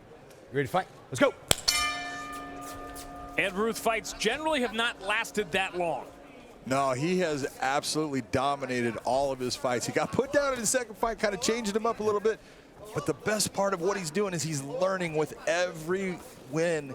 He's actually getting better, and he's doing better things as far as MMA. He's not just the wrestler, he is an MMA fighter. Now, here is something else he's had to learn to deal with. Not just a weight cut. This is a contracted fight at 175, but he wants to fight at 170, so he was dealing with that, and now multiple opponent changes. And he takes a big shot. Good left kick from Pascu. Delivers that right back with the right hand. You know, Ed he wrestled at 184, and he was fighting at 185, and because of the training, he's just losing weight, and he can't keep the weight on. He said, there's no point in me fighting at 185 when I'm not even walking around at that. I need to go down. That's a smart move for him. This was an easy weight cut for him. He only cut 2 pounds. Talked about the fight where he got touched really for the first time, and I'll tell you, if Ion Pascu touches him, he's going to know about it. That's why they come Bombardier. He is a heavy-handed fighter. Talking to John Kavanagh, he says, man, he's got power in both hands. When he hits you, you know it. I'm sure John Kavanagh's phone is probably harder to reach today. Just a little bit. Now, keep an eye on Pascu. He has had a bad habit of dropping his hands. Nice kick to the body, though, and trust me, Ed Ruth felt that. That was a solid shin kick. Didn't do the damage to the liver like we'd want, but I'll tell you what, he will feel that, and it will make him, you see which way he's going. He's stepping off away from that power, the power of Ion's, that big left kick he just threw. In Ed Ruth's earlier fights against less experienced fighters, it almost seemed he was being stubborn about taking the fight to the ground where he has such a huge advantage, almost as if to say, I can do this too. You know, Ed is as good a wrestler. This is a 3-time national champion as an individual, 4-time national champion as a member of the Penn State wrestling team. He is as good a wrestler as Penn State has ever put out.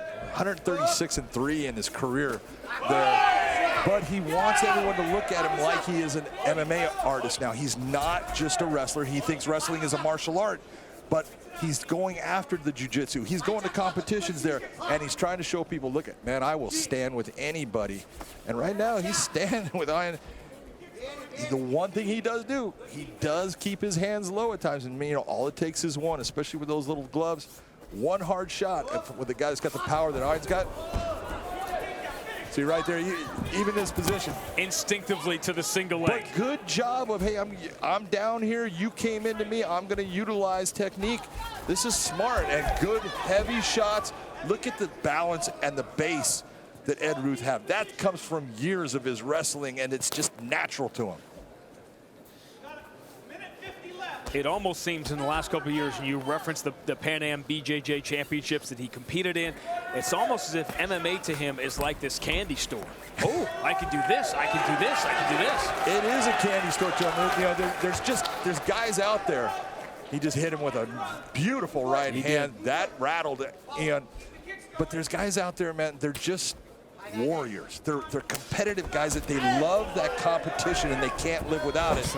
Ed Ruth is one of those guys. Pascu in a bad spot here. Went for a good switch. It just, you know, that switch would have worked on most guys. It's just when you're going against someone with Ed Ruth skill. Exactly. You know, it's you watch a guy do a technique and you go, that's right, that's good, and his opponent just shuts it down. You go, that's just not fair. Good knee inside by Pascu.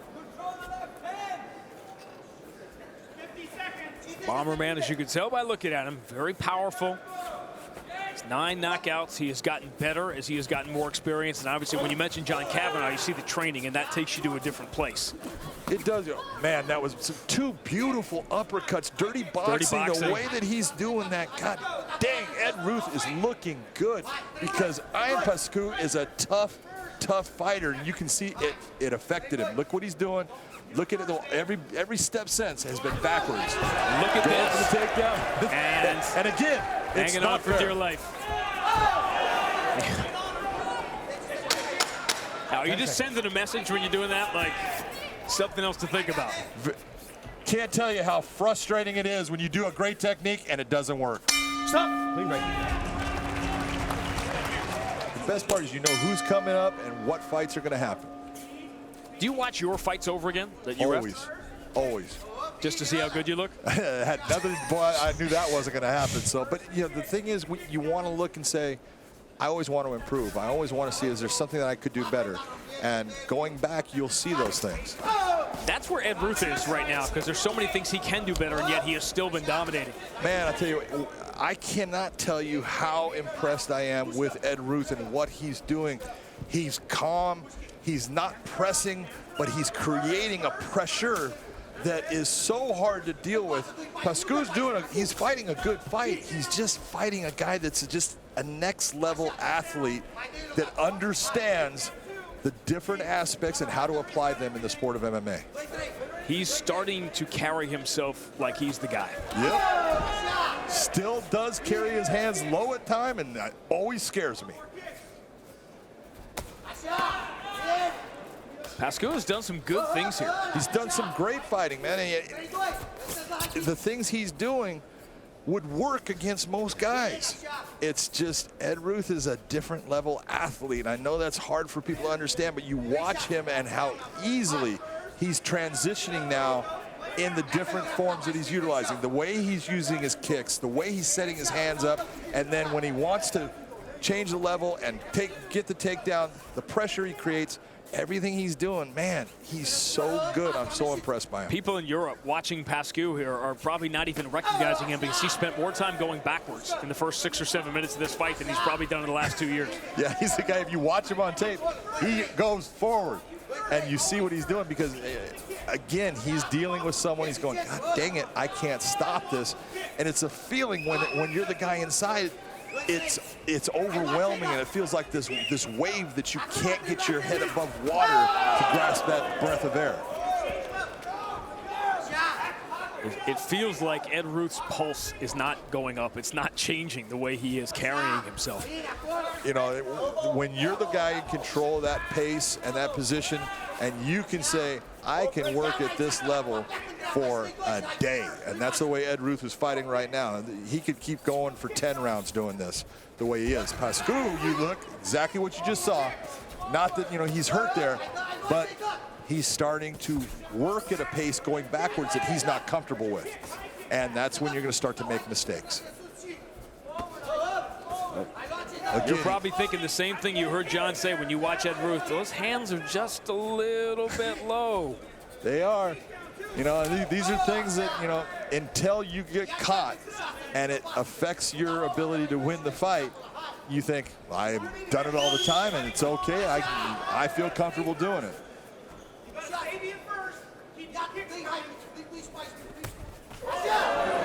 Good leg kick from Pascu. You saw the effect. We're still coming forward. Nice block by Ed. But that's the type of thing. Pascu throwing that kick, that's a good thing for him. Because you can see Ed Ruth being the wrestler, he's not thinking about takedowns. He's thinking about throwing hands and landing. Big kick right there, that hurt him.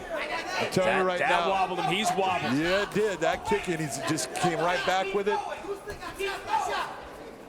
Although he did get his hand up, that kick got through and it rattled his cage. He felt it. And when that happens, man, you're feeling this buzz that goes and your legs feel all of a sudden a little weird. You think that you're okay, but time in your head is running at a different pace than everyone else is seeing. Ruth tried to land it again. Expression does not change. He's not a young fighter. He's 27 now, Ed Ruth, but you think of the experience he has had at so many different levels. Oh, and that's a good straight felt right. That. You can see how he's blinking his eye. He's smiling. When you see that smile, yep. That hurt. He felt it. And that's what happens when your hands are down. You know, Pascu's coaches are telling him, hey, continue with that. Hard shots that Ed Ruth is landing from the top. This type of ground and pound right here, this ends fights. Ed Ruth trying to step over. Pascu just trying to make it to the end of the round. Scramble ends in half guard. 10 seconds.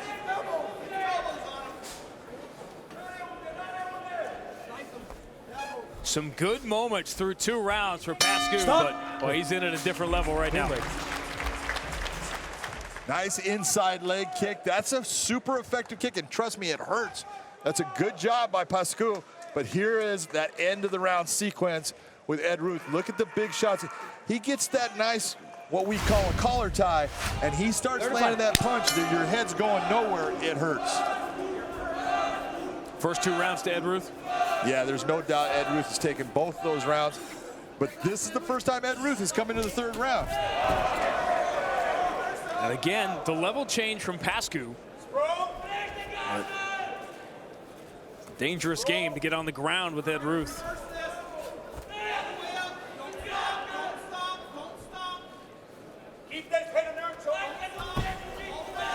Left an opening for the head and arm. That's where Pascu is trying to go. Ed Ruth is out of this if he wants up. There you go. But you look at that and you're for Pascu. He did such a beautiful takedown. He's got a guy that starts turning in a different way. Ed Ruth walked into a guillotine. Yeah, it is. He needs to get that leg. Bring that leg a little bit more right now. With Ed Ruth bringing pressure forward, that guillotine's not going to work, even though Pascu's a strong guy.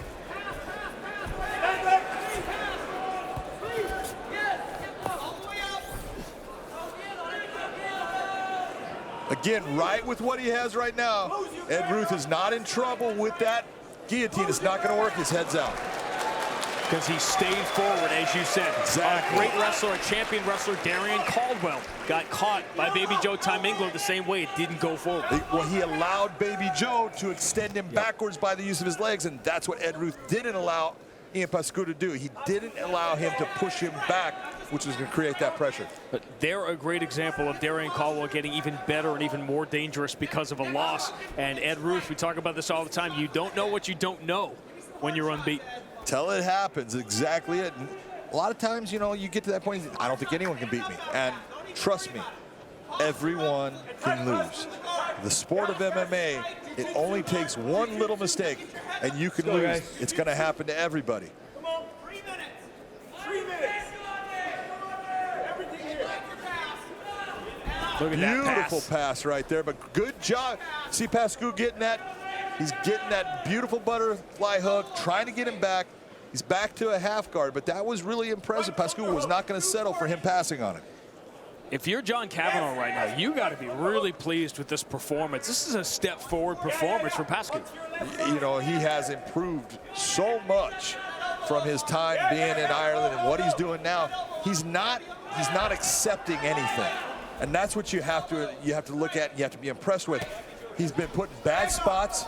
He's been hit hard, but he's not settling and saying, I'll just hold on here. He's always working to get out. He's always working to improve his position. That's what you want out of your fighters. And a great example, you could see this may very well go down to the record book as a 30-27. But there are different variations of 30-27s. There are white belts. This was a competitive fight that could very easily end up 30-27. You know, you're exactly right, Sean. And that's where sometimes it's, you know, Great the scoring, as you look, mount. beautiful to full mount right there. But the scoring sometimes doesn't tell the story of the fight. He just spit that mouthpiece out. Yeah, and he spit it out because he's having a hard time breathing. He's starting to work hard.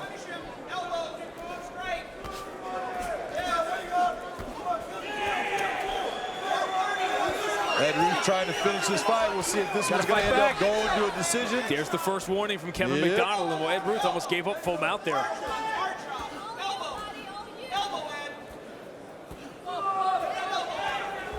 Yeah, Pascu, he is in a lot of trouble here. Well, he's definitely getting beat down right now, but he's still working. He's still trying. You look at what he's doing with his legs. He's trying to keep Ed's hips up higher off of him. He's not letting him bring pressure down. He's trying. Let's go, guys. You got to give him credit. What is Kevin McDonald's responsibility with the mouthpiece now when a fighter loses a mouthpiece, but he's in a bad position? Well, he's in a bad position, but there comes a point where Ed Ruth slows his progression down. We want that referee stop. Tell the fighters, stop their actions. Put the mouthpiece back. It doesn't have to be cleaned out just because it's one of the few pieces of safety equipment that fighter has. Let's go, Pascu. Again, Pascu looking, turning his hips, rotation. That's all great signs of a guy who's trying to be competitive and work as a fighter instead of just holding on. He's looking for a triangle. He's trying to bring that arm back and that leg up. Hail Mary. It's not going to be there for him. But that's what you throw when you're way down. Absolutely. You know what? Go deep. And that's what I'm so impressed with. He's not giving in. He's looking to do something that can win him the fight. But a step forward performance for Mayan Pascu is going to be another dominant win for Ed Ruth, and a different kind of dominant win. You see the punishment he took in this fight. A learning curve, but likely a 5th straight win for Ed Ruth. Ladies and gentlemen, having gone the distance, we'll go to your 3 judges now. At cage side, your first judge, Doug Crosby, scores the fight 29-28, while judges Brian Miner and Eric Colon see the fight the same 30-27. I'll have it for the winner by unanimous decision. Easy, Ed Ruth. That one, anything but easy, but another step forward for Ed Ruth, unbeaten at 5-0. He's with Big John. I am here with the winner, Easy Ed Ruth. You don't make anything easy on anybody, brother. Look at that. Was your first fight that did not go to a TKO or KO. That's your first decision victory, but you dominated that. How did it feel? It felt great. You know, I love matches like this. I love just grinding away, just showing everybody that I have more than just TKO. I also have heart. You know, I saw you limping with your leg. Did you do something in there that hurt that leg? Not at all. It's just like a momentary injury. It just felt a little funny when I stood up. You know, it's fine now. Injuries, they're nothing to me. You know, if I get them, I ignore them because in the end, I'm a warrior, I'm a fighter, and I can fight through anything. You are progressing so fast and so well, and you're so calm in here. Who is it that you're looking at next that you want to prove yourself? I'm looking at anybody. You know, I'm ready to start jumping up in the rankings. Anybody that's above me, I'm gonna make sure they're below me. Ladies and gentlemen, your winner, Mr. Ed Ruth. Look at the difference here as far as records are not that much, age is close, everything. The real difference is the experience level of the opponents. That's where Brian Pikeman Moore has the advantage in this fight. To Michael C. Williams. Bellator MMA on Paramount Network continues now with 3 5-minute rounds in the featherweight division. Introducing the blue corner first. At 5'8", weighing in 143.5 pounds, his professional record stands at 7-6. He hails from Torino, Italia. Introducing Giorgio, Dr. Joker Bersanti. And across the cage, his adversary fighting out of the red corner at 5'8", weighing in 145.5 pounds. As a professional tonight, he stands at 10 victories, 6 defeats, fighting out of Wexford, Ireland, presenting Brian the Pikeman In charge of the action, your referee, Yves Let's Levy. go over here to one of these seats right here. Okay, no, step back, step back. You ready? You ready? Fight!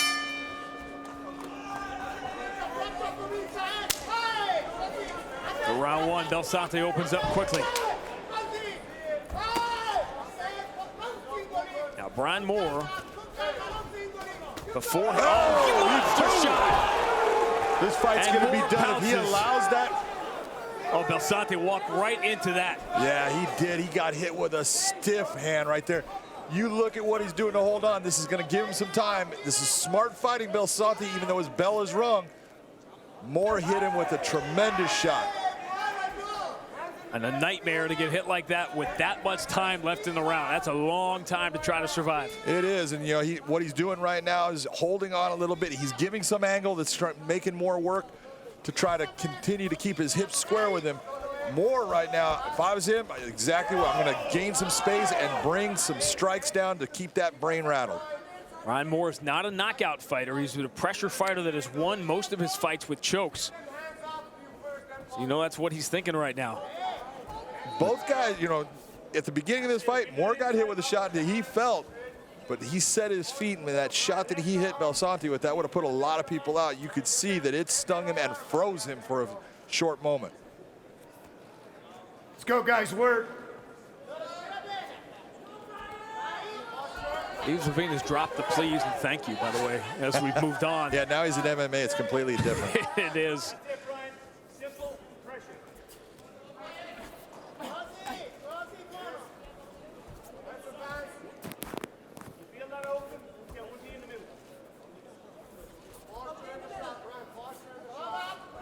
You see Belsante has his wits about him again. He's back. He's at least now he's working from an open guard. That gives him the ability to swing into submissions. He's not closing up, but it also gives Moore the ability to change that position from guard into half guard now. See that left knee coming way up under towards the armpit. Yep. That's given him a lot of base and pressure. He's trying to bring that foot up so he can slide his other leg out and go right into a full mount. Those elbows are starting to do some damage. Belsante needs to start to move those hips and not accept this position where he is starting to get damaged by effective blows. That's a heavy elbow. That hurts. You can see him starting to, when a fighter's starting to actually try to hold on to hands, hold on to gloves, it's telling you, I'm not utilizing smart technique. This is a big-time choke right here. This is tight. Yeah, it's going and he taps despite the height disparity. Beautiful job by Brian Moore as far as the guillotine and his hand placement and how he turned it up. That's why that choke worked. Beautiful technique. He started with that monster right hand and everything else was working towards a choke or a guillotine finish. That was an excellent display of Brian Moore and the skills that he possesses. He does have good pressure when he fights. He's got good power and he's got great submissions, and he just proved all of those. Brian Moore was looking for that noteworthy win. He's taken on some high-level fighters here in Bellator. He takes one step back and takes two forward. We'll make it official next. If there was a knock on Brian Moore, it's that he tends to swing wild. Nothing wild about that. Boom, look at that straight right hand. Just froze him. Put him down. Here's the other angle. Boom. That is a solid shot. It's amazing that Belsante made it through that. Here's the difference in that choke. Look at where he turns that wrist up. Look at the pressure squeezing in. Beautiful guillotine, beautiful technique. What a finish. In between so much damage taken by Belsante. Michael C. Williams makes it official. Ladies and gentlemen, inside the Bellator cage, the tap comes by way of a guillotine officially. 2 minutes, 46 seconds into round number one. The winner by submission, Brian the Pipeman Moore. Sixth submission win for Brian Moore. All six by choke, which he certainly did not do on the big stage. Brian Moore with John brother? McCarthy. That was an absolutely beautiful performance. That straight right hand that you hit him with, did you think that he was going to be out from that? Yeah, he has a big, hard head. Fair play to him. He took that shot, he Eder, and he was still in it. I probably rushed the grappling exchanges. If I would have just stood back, let him up when he was rocked, it would have been over quicker. But hey, it's a nice guillotine. It was a nice guillotine. Let's talk about that because that is not the normal guillotine that people are seeing. Yeah. I know there's a guy standing over there in John Cabinet. He didn't happen to show you that guillotine before. Of course he did. Anything to do with grappling, that man has shown me I owe him everything. Everything. I know you got your teammate James Gallagher there watching you. Yeah. What is it like being a part of SBG? Unbelievable. One of the best things that ever happened to me. But SBG are taking over this show. Bellator is going to be SBG, baby. 100%. Ladies and gentlemen, your winner, Brian Pikeman Moore. Yeah. Let's check out the tail of the tape. You look at this, records are actually close. Height's a little bit different. The big difference, the age. Denise, even though with all that fight experience, is still a young fighter. To Michael C. Williams. On Paramount Network, Bellator MMA now moves to the flyweight division, set for 3 5-minute rounds. We'll introduce first the blue corner at 5'7", weighing in 125 1/4 pounds. Her professional record stands at 3-2, fighting out of Prague, Czech Republic, Petra Chaskova. And across the cage, her adversary out of the red corner at 5'2", weighing in 125 1/2 pounds. Bellator Kickboxing's reigning flyweight world champion returns tonight to the cage. Her MMA record early on stands at 1-1. She fights out of Amsterdam, Netherlands. Introducing Denise, Miss Dynamite Kilos. And when the bell rings, the referee in charge of the action, Kevin McDonald. Back up, back up. Can't believe we gave Kevin McDonald a live mic. That's a bad idea. No. You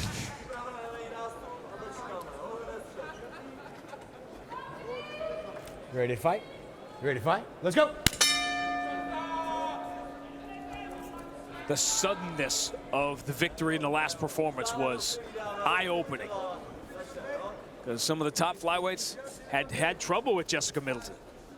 Well, the one thing when you're looking at Denise is young in MMA, but man, she's so experienced in kickboxing. She's the Bellator flyweight champion in kickboxing. Her kickboxing is so technically sound, and the way she goes about throwing various techniques in combinations makes her special. She used the judo background, despite the 47-3 kickboxing record. She used the judo background to win that last fight. Which is just making everyone go, oh God, she's got some ground game too. That's not good for me.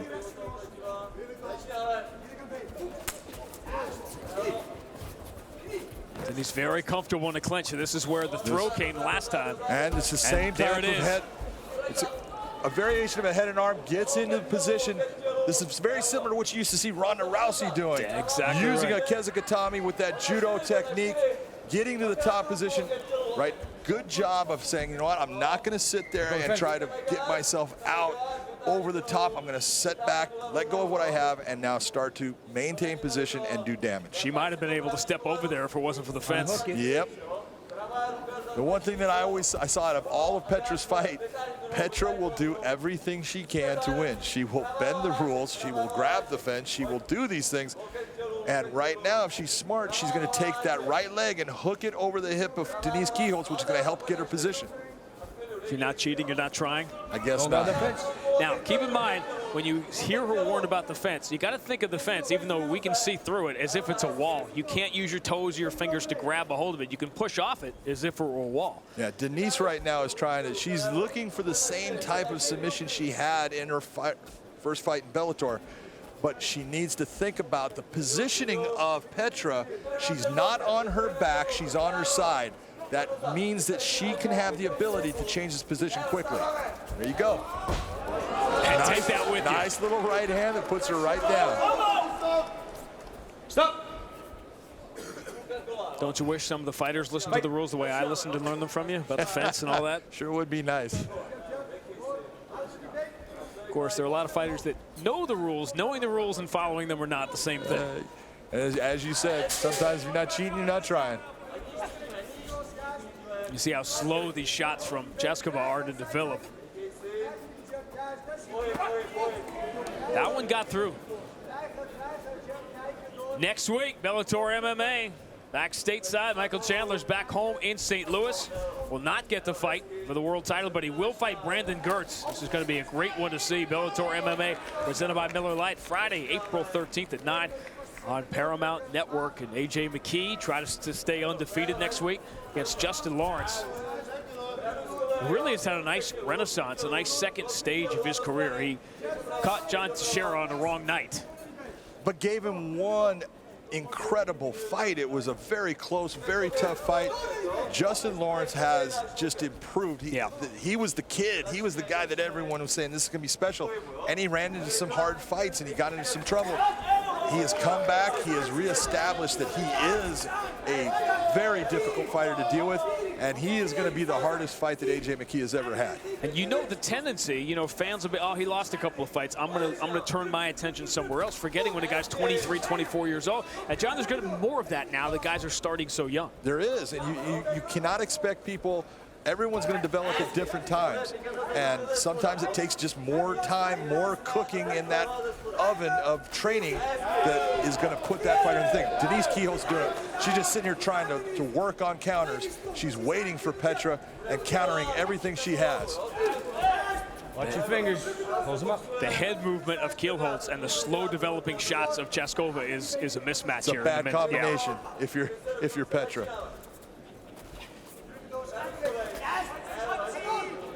You can see what Denise is trying to do. She's trying to do what we call a dip and rip. She's dipping the head, rolling it through, and coming with her right hand. And it's come close a couple of times. If Petra continues to leave her head in that center line, one of those are going to connect and it's going to hurt her. That one right there is very close to connecting and causing her a problem. In the first 5 minutes, the late opponent change not affecting Miss Dynamite.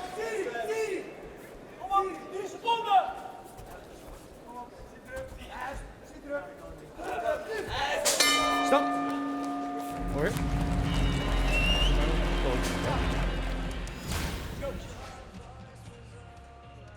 Look at right here, what you're seeing. This is normal for a judo player. Grabbing the head, bringing that leg across, bringing your opponent down and getting in what is called a scarf hold, or in Japanese, a kezakatami position. But she needs to be careful and have that back flat on the ground. Say that in Japanese again. Kezakatami. Impressive. So I made reference to Lucia Riker before, and if the name doesn't mean anything to you, undefeated for a decade, kickboxing, Muay Thai, but you probably remember her. Boy, it still doesn't sound familiar. She's the one who knocked out Hillary Swank in $1 Million Baby. She was the villain, but man, she's such a sweetheart of a lady. She was so good, so dominant. You know, never lost in boxing, never lost to a female in kickboxing. Her only loss was to a male. I was gonna say, why do you have to asterisk that? That's why. That's it. And it wasn't just an anybody male, it was a Lumpini champion from Thailand. Big risky moves right there. Very risky. But you know what? I like it, man. Petra's, she's trying. Couple of swinging, spinning back fists right there. She's trying to get after and go, and it's got to give her credit. Her background is largely boxing. She has a very linear style. She fights tall. Because she is really tall for the division. You see her putting her arms out there, which creates some problems for her opponent getting into her. Denise is continually trying to counter strike when really she should just start opening up, creating movement with her hands, and then landing the kick just like that. Well, it's almost like you've seen this before. A couple times. There's such an enthusiasm about Denise Kielholtz in this next part of her career. Well, everything about Denise Kielholtz is good. She can fight like the devil. She has nothing but upside in everything she's doing, and she's such a great person. It's someone that fans are going to fall in love with once they get to see her personality. She's the Bellator kickboxing champion. Later on tonight, we're going to see another guy who has some MMA aspirations, but right now he is on top of the American kickboxing scene and on top of the welterweight scene as the welterweight world champion. Raymond Daniels will defend that welterweight world title. That is next here on Paramount Network. Talking about the human highlight reel of Ray Daniels when it comes to kickboxing.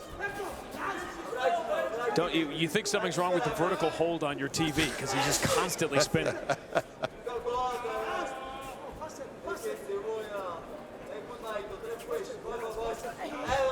Nice front push kick there by Denise. Counter. It's exactly what it is. She's just countering the whole time. You know, moving. Petra's moving against the fence because she can't control the position. And Denise is slowly keeping her, backing her towards the fence more and more.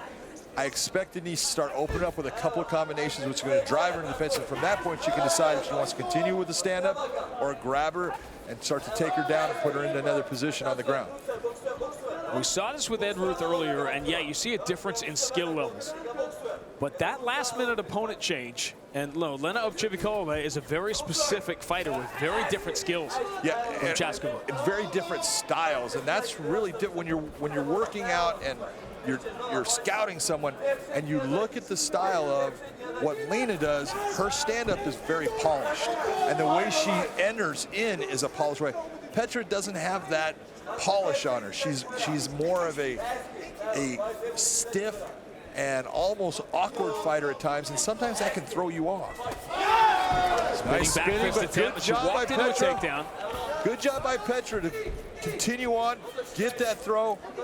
She got into her body. Nice job by Denise to get herself right back up and actually control the position. Now landing knee strikes. Giving away 4 inches in height, and again, take that with you. Little left hook coming off. That, you know, those are the things those are the differences in fights at times. You've got to always look. If you have the opportunity to be offensive, do it. Don't wait. Great example of that. We're going to see Benson Henderson coming up in the main event. He's only been knocked out once. You were there. Rafael Dos Anjos did it, and it was in a scramble.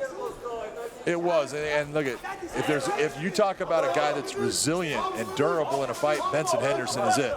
But like we've talked about before, Sean, I don't care who you are. If someone puts a punch on the right part of your chin, you can go out. Or near your eye. You can see the damage now, the left eye of Denise Kielholz. Yeah, she's got a little bit of a mark there, a little bit of swelling, but she's absolutely the one delivering the bigger power in this round. And she's kind of going for broke a couple times, that spinning back fist, but she hasn't had the right distance. Well, that spinning back fist is exactly what put that mark on her eye. Petra Chaskova still standing after 2. A lot of times in MMA, you'll see fighters earlier in their career, and they have short fights and a lot of wins. You can learn more from the longer fights, and Denise Kielholz has been able to swing a lot of different clubs through 10 minutes. You know, you're absolutely correct in that short fights are nice, but you need time inside the cage. The more time that you have inside the cage where you're effectively working against someone in the fashion that's happening right now with Denise, this is only good for her progression as a mixed martial artist. Just talking to different guys, and Michael Venom Page is one. Is like, is it better sometimes? Do you want to be in a longer fight? No. No. Nope. Hey, look, no matter what, if you're in that cage, there's a danger of you getting hurt and losing that fight. So if you can end it, we end it. But sometimes the fact that we're in there for a long time and exchanging and seeing things and improving on what we're doing, that's going to help us in the future. Going to be great to see MVP back in there against Dave Rickles. That's a fun fight. Is that not a good one? I don't know if they're in London, if they're going to let Rickles bring his dinosaur or his club. It would be, listen, I'd like to see it at Customs. I'm sorry, sir, why are you here again? It's not going to fit in the overhead.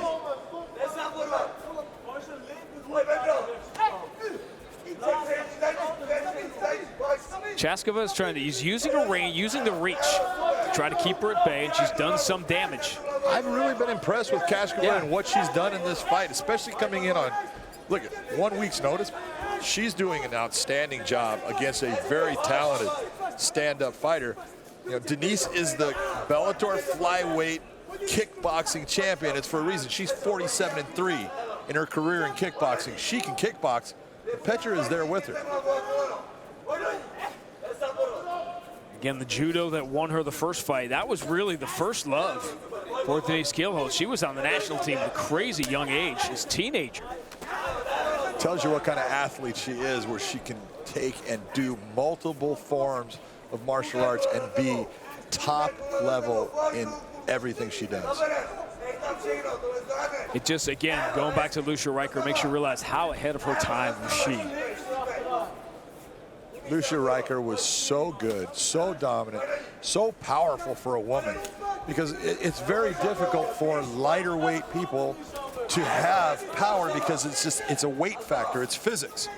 And Lucia Riker had such power that you look at her record compared to every other fighter out there, she had KO, TKO, KO, KO, KO, TKO, very few decisions because she just could generate incredible power. And those are big gloves. Yeah, those were big gloves.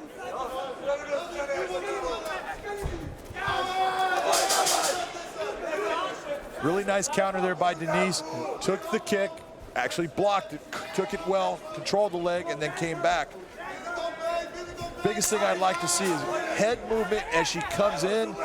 Move her head so she gets inside of Petra, do work, and then bring yourself back out and regroup. Tell you, full marks here for Chaskova. Really? Still trying to come forward here in minute 14. Yeah, she's throwing and she's trying to throw hard.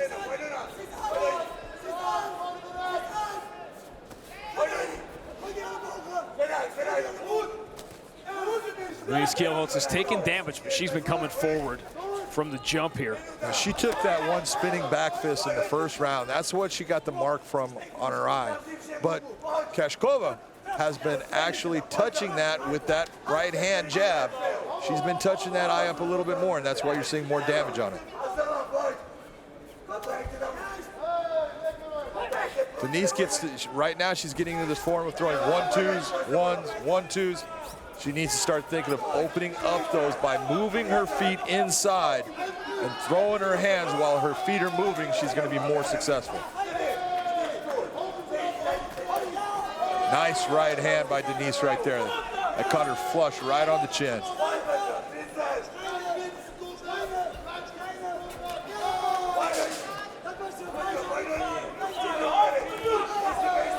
Overhand left, she's so much faster, much faster.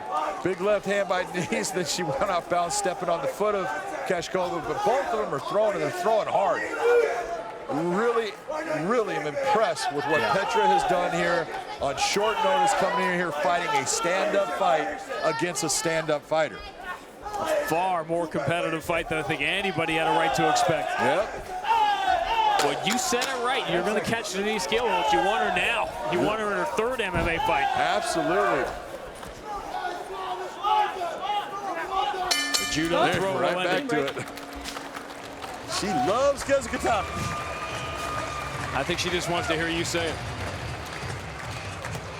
An impressive performance from Petra Chaskova. She goes the distance with Miss Dynamite. We'll get the decision next. It took Denise Kielholtz just 76 seconds in her Bellator debut to beat Jessica Middleton. This one goes the distance. How did it turn out? Michael C. Williams knows. Ladies and gentlemen, having gone the distance, we'll go to your three judges now at cage side. All three judges, Eric Colon, Doug Crosby, Brian Miner. All three score at the same 30-27. All have it for the winner by unanimous decision. Denise, Miss Dynamite Kielholtz. Look at what's going on here. 11-1, 6-0, but the reach that Baars has, he has length, and he needs to utilize that against Theodore.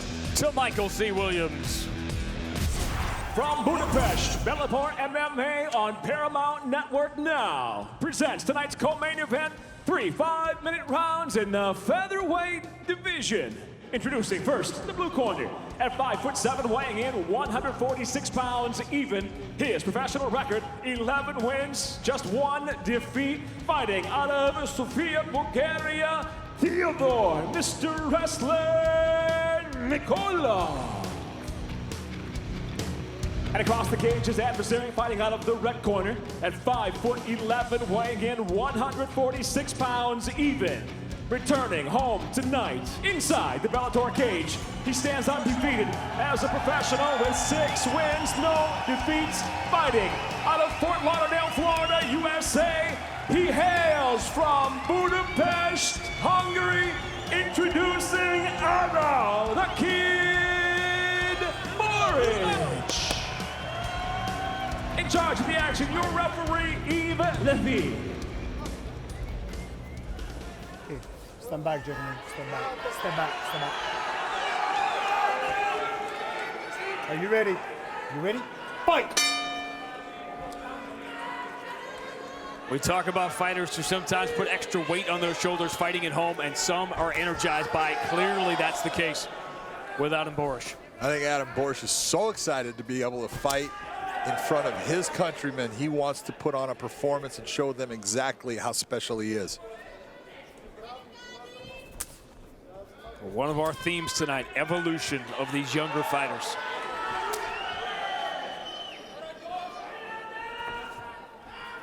Michael Chandler's been very active, and he'll fight next week against Brandon Gertz. Very active on his social media, saying, "Don't miss Adam Borscht." The real difference in this fight you're going to see, that's a little bit of a crazy try to take down. Good stop, but the difference you're going to see here is the stand-up of Adam Borscht. He can match the wrestling, he can match the submission game of Theodore, but I don't think that Theodore can match the stand-up game of Adam Borscht. He is very technically sound. He does a lot of different techniques that he conceals well. He feints you into mistakes, and he takes advantage. He's felt a couple of lefts. I don't think he's seen them.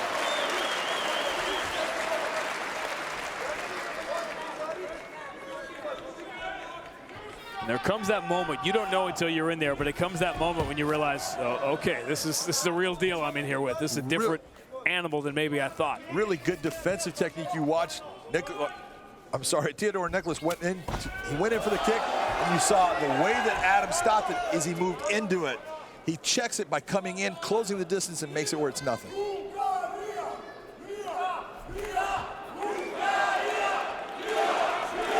Nikolov right now, you can see he's a little bit on his heels, not sure of what Adam's going to do. That's going to slow down his progression. Going, nice knee. Wow. Did a level change to try to go for that takedown. There he is, level change again. But now he's starting to shoot out of desperation, and you don't want to do that. You want to shoot out of taking someone and making them miss, making them think that you're going to do something else, and then dropping that level. That's what's going to make you successful. You've already seen the knees of Borscht. If one of those takedowns comes in a little slow, it's going to be lights out.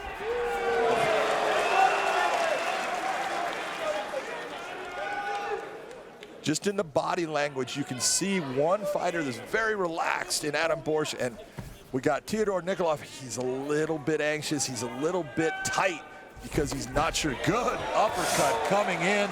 Landed that clean with the right hand. Just beautiful footwork by Adam Borscht. Every time Nikolov has tried to come in, he has left with a receipt. He has paid for that. He has paid for that little bit of decision-making and said, well, I don't think that was the right time. And then you have that moment where you go, well, that's what I do, and that's gone. You know, and it's so frustrating when it is what you do and it works against everyone, and all of a sudden you get in that fight, here come the knees, you know they're going to start to come up. But you get in against that guy that everything that you've done in the past that's been successful, all of a sudden it doesn't work, and that is frightening.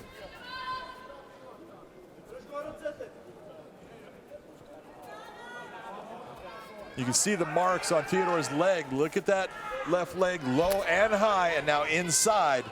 He's systematically just starting to diminish the ability of that leg to work, so those shots are going to get even slower. Jump knee in the ribs, and these are not strategic shots right now. No. These are, let me get out of harm's way. These are desperation. That's a desperation shot, and that's why it's not working. But right now, if you're Nikolov, oh, it's a big knee.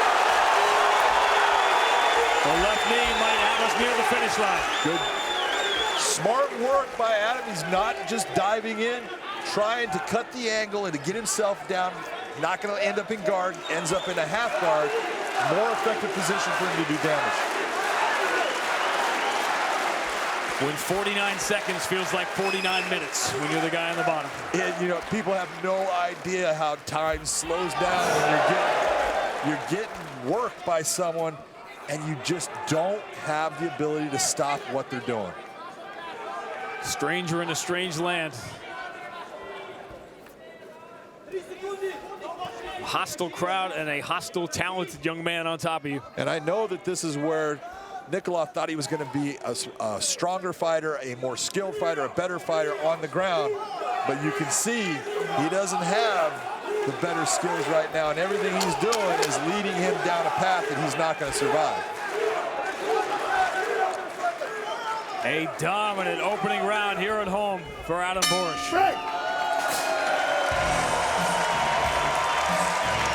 Doesn't matter how big a television set is. Pretty clear who won that round and won it big. Very clear. You know, what I love about my man, Sean Grande, he is judging that fight, and he gives me, he looks, he goes 10-8. And I go, yep, and why? Look at the damage that Adam Baars did in that round. He dominated that round, damaged him. That's a 10-8 round. I studied and learned from the best. I don't know who that guy is. Rob Hines. Good. Well, as we've seen, we discussed this over the last couple of years, in the 2 years that I was heavily involved in this. We really saw the evolution, the willingness of judges to say, you know what? That the 10-8 has to come into play when you have 3 5-minute rounds. It has to when you have a round like we just saw, and it's not that Nikolov is not fighting. He's fighting, and he's working hard. He's just on the receiving end of all the damaging blows.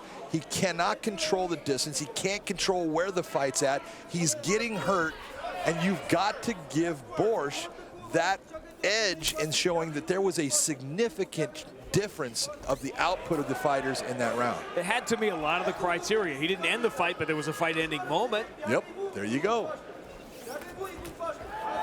Man, I tell you what, the leg kick that he's throwing, and you look at the angle that he's doing it from, because he's moving his feet, he's setting it up and coming in with that cut kick. It is damaging, and that is why Nikolov is going to be slower and slower in that takedown attempt, which is only going to make things worse for him. And look into his eyes. If we get to see his eyes again, there's a hopelessness that is you can read it in his face. Yeah, you know, when you're looking at a guy, he's 11-1, so he's only tasted defeat once, and that was a decision. And sometimes when you have all that success, and like I said before, all of a sudden everything you've done doesn't work, it's a lonely feeling out there. And you're looking at a guy on tape, and Adam Baars, his last fight, it didn't last that long. And what the real scary thing is, it's been a year away. How much better has Adam Baars gotten from the stuff you're looking at? Well, it is, and it's one of the impressive things about Adam Baars is he's smart enough to say, you know what, I don't think I was progressing here where I'm living in Hungary enough for me to be the world champion I want to be. He took himself, said, I'm moving to the U.S., I'm going to go with the coaches and the athletes. They're going to make me the fighter that's going to win a world title. Look at what he's doing. Coming up next, after the main event. Oh, all right, that hurt me. Wow, you that can hear right it. there, man, that hurts, and the damage it's doing. Oh, that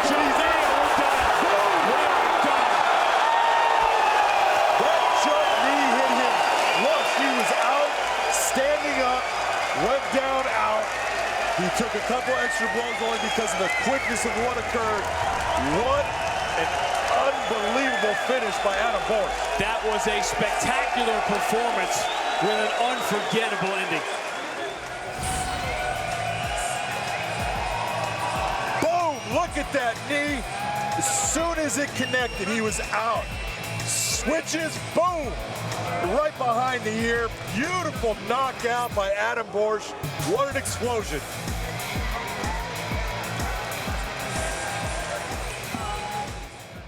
Ladies and gentlemen, inside the Bellator cage, the flying knee ends it officially. 1 minute, 30 seconds into round number 2. The winner by knockout, still undefeated, Adam the Kid Baars. Proudly flying the flag. And his year with Henry Huerta in Florida paying off big dividends. Adam Baars is with John McCarthy. I'll tell you what, that was a performance that puts you in a category of one of the toughest 145ers in Bellator. How are you feeling, brother? Man, I am so happy.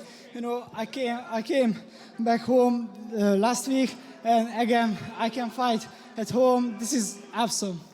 Well, you can absolutely fight. There's a guy standing outside of this cage now. He was sitting for a while, now he's standing.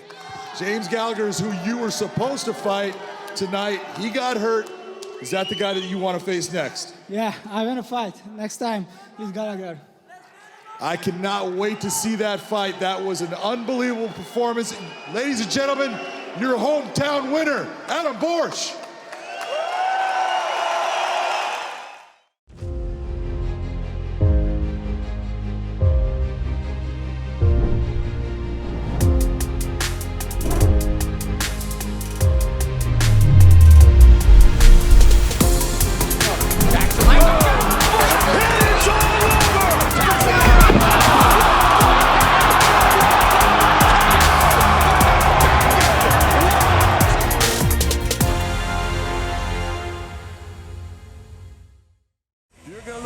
Man, it's almost virtually identical, as they say, or someone says, and you look at everything, the big difference is the quality of competition that Benson Henderson has fought compared to Roger over the years. Main event time, Michael C. Williams time. Ladies and gentlemen, Miller Lite presents Bellator MMA on Paramount Network from Budapest, Hungary. The time has come for the main event of the evening. 3 5-minute rounds in the lightweight division. Sanctioned by the Mohegan Tribe Department of Athletic Regulation. Chief is Lynn Minerva. Chairman is Kevin Brown. Supervising at Cage-Side, Director Michael Mazzulli. Tonight's main event brought to you by Miller Lite. Great taste and only 96 calories. And now, first introducing the blue corner at 5'9", weighing in 154 3/4 pounds. Tonight, in his Bellator return, he enters with 24 professional victories, 9 defeats with 1 draw. Fighting out of Los Angeles, California, USA, introducing Roger Huerta. And across the cage, his adversary, fighting out of the red corner at 5'9", weighing in 153 3/4 pounds. The two-time former world champion tonight brings 24 professional victories along with 8 defeats. Fighting out of Glendale, Arizona, USA, presenting Smooth Benson Henderson. And when the bell rings, the referee in charge of the action, Kevin McDonald. Come on up to the center, guys, please. All right, gentlemen, 3 rounds under the unified rules of mixed martial arts. We went over those rules in the back. I want a good, clean fight. Any questions, Pat? Any questions, Red? If you want, touch gloves now. Good luck. Something to keep in mind as we begin.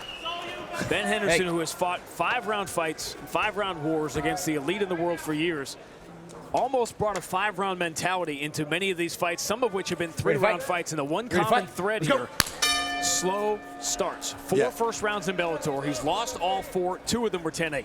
And that's the big thing. I want to see Benson start to initiate from the beginning. Big, hard kick, beautiful right hand. Don't sit there and just defend. Be offensive. That's what you want to see out of Benson Henderson. Yeah, the presence of mind when somebody else has your leg to go forward, not backward. Yep. That takes training. I think Benson's done a little bit of that in his time.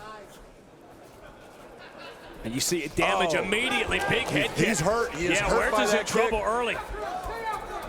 That takedown is not going to work with where his hands are at. Benson stopped that. Really what Roger's doing is buying time right now. He took a big kick to the head. You could tell that it started to freeze him a little bit. He's getting hit with huge shots. This is the Benson Henderson that everyone expected from the beginning. Coming in, damaging right away. We got a big cut on Roger also from that kick. Beautiful takedown by Benson. Nice position. Roger's trying to bring his leg through to keep him away and spin out. You wanted a fast start, there's your fast start. That's what you're looking for. Benson going for he's thinking knee bar. He's got so many different ways to go. And you got to love that he's going for that because it's saying, man, I'm attacking. I don't want to be the guy that just sits here and positions. I want to be attacking and creating problems for my opponent. Good snap down with that position on the hips. That knee hit again. He's landing big, heavy blows. The one thing people will tell you is Benson, he's got super heavy legs. He had a knee injury, he wasn't kicking as much, and now you can see he's opening up with those kicks, and you can see the effect that they have. This is a sight for sore eyes for Ben Henderson fans right now. Vintage stuff here in the first 2 minutes. Beautiful transitional change right there. When you see what he did, he goes for the trip. It doesn't work, but he brings to a different position. I'm going to switch my takedown. He does, gets him to the ground. Roger's doing a good job of getting himself against fence for balance. Really technical fighting going on right now. And you know, we're talking about these losses for Ben Henderson. The most amazing part is that he not only was standing, but jumping around after them, after these 5-round wars with Andrei Korshkov, which was one-sided a 5-round fight as you're going to see. And then, of course, the fascinating Michael Chandler fight, which I thought was a clinic on so many levels. The one thing, when you're the trainer of the guy, your big thing is, man, I just want you to go out and perform to the best of your ability. Leave it all out there. That's what you're going to tell him. And when a guy is bouncing around afterwards, you're saying, I don't think you left it all out there.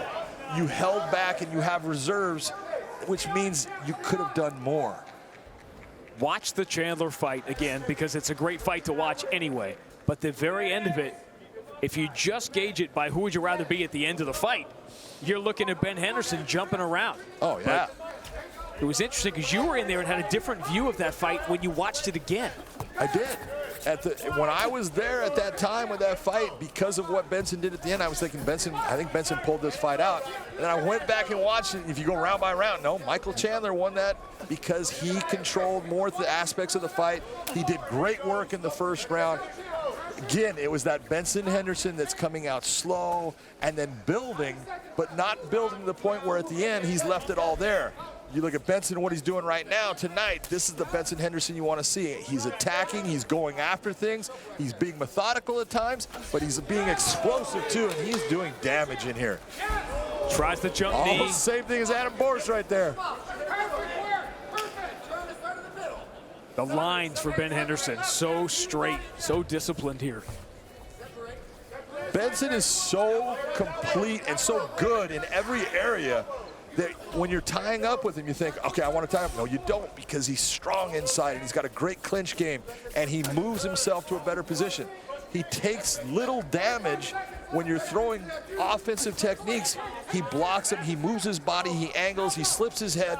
He does all the things to keep himself from being hurt. He just has to go into that offensive realm that now puts him in an area where he's hurting his opponent instead of just fighting with him. That nearly got through from Huerta, probably his best shot of the round. Yeah, but it was more forearm than fist that it hit, so there wasn't the power that it looked like. Benson getting inside there, bringing the knee up, beautiful right hand off of it. Really impressed with the performance of Benson Henderson. I think this is the first round 10 seconds. in his Bellator career he has won. And he wins it by a mile. Nice heavy Vintage kick Ben again. Henderson through round one.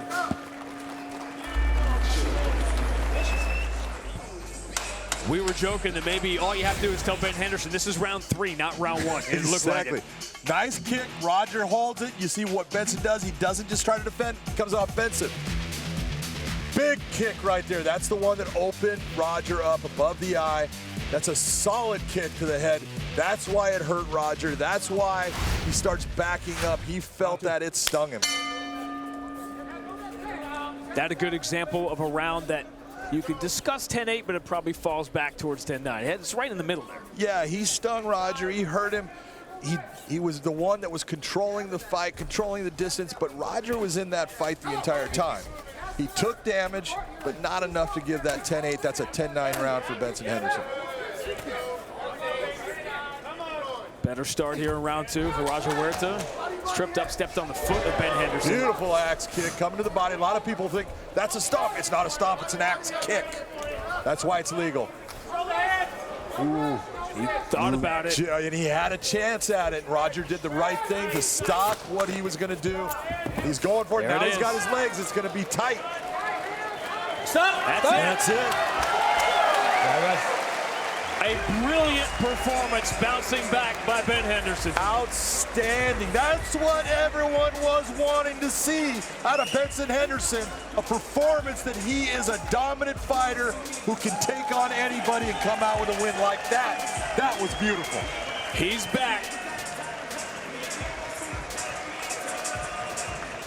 The face that says, I told you this was me. I told you this was me. I was due for this performance, and I delivered. It's that kind of performance. When you come out and you deliver in that fashion, it gives you a confidence. It tells you, you know what? Maybe I am as good as they say. Maybe I can compete with anyone instead of that. Man, I'm not sure that I can do this anymore. And beautiful performance by Benson Henderson. You can't say there was anything bad. What did Huerta do differently? He defended it the first time. What happened here? But then he allowed that dip. When you see him dip that shoulder down and you see the body bend, it allows him to get the legs up. Watch the dip. He's going to dip him down. Boom, you see it. Gets the legs wrapped. Now it's tight, and that pressure of a straight forearm across the neck with the legs pressing on that. We cannot blame Roger Huerta for tapping. There's nowhere for him to go. Ladies and gentlemen, inside the Bellator cage, the tap comes by way of a guillotine choke. Officially, 49 seconds into round number 2. The winner by submission smooth, Benson Henderson. Win number 25, his second in theory inside the Bellator cage. A statement win, and lots of love for a very familiar face.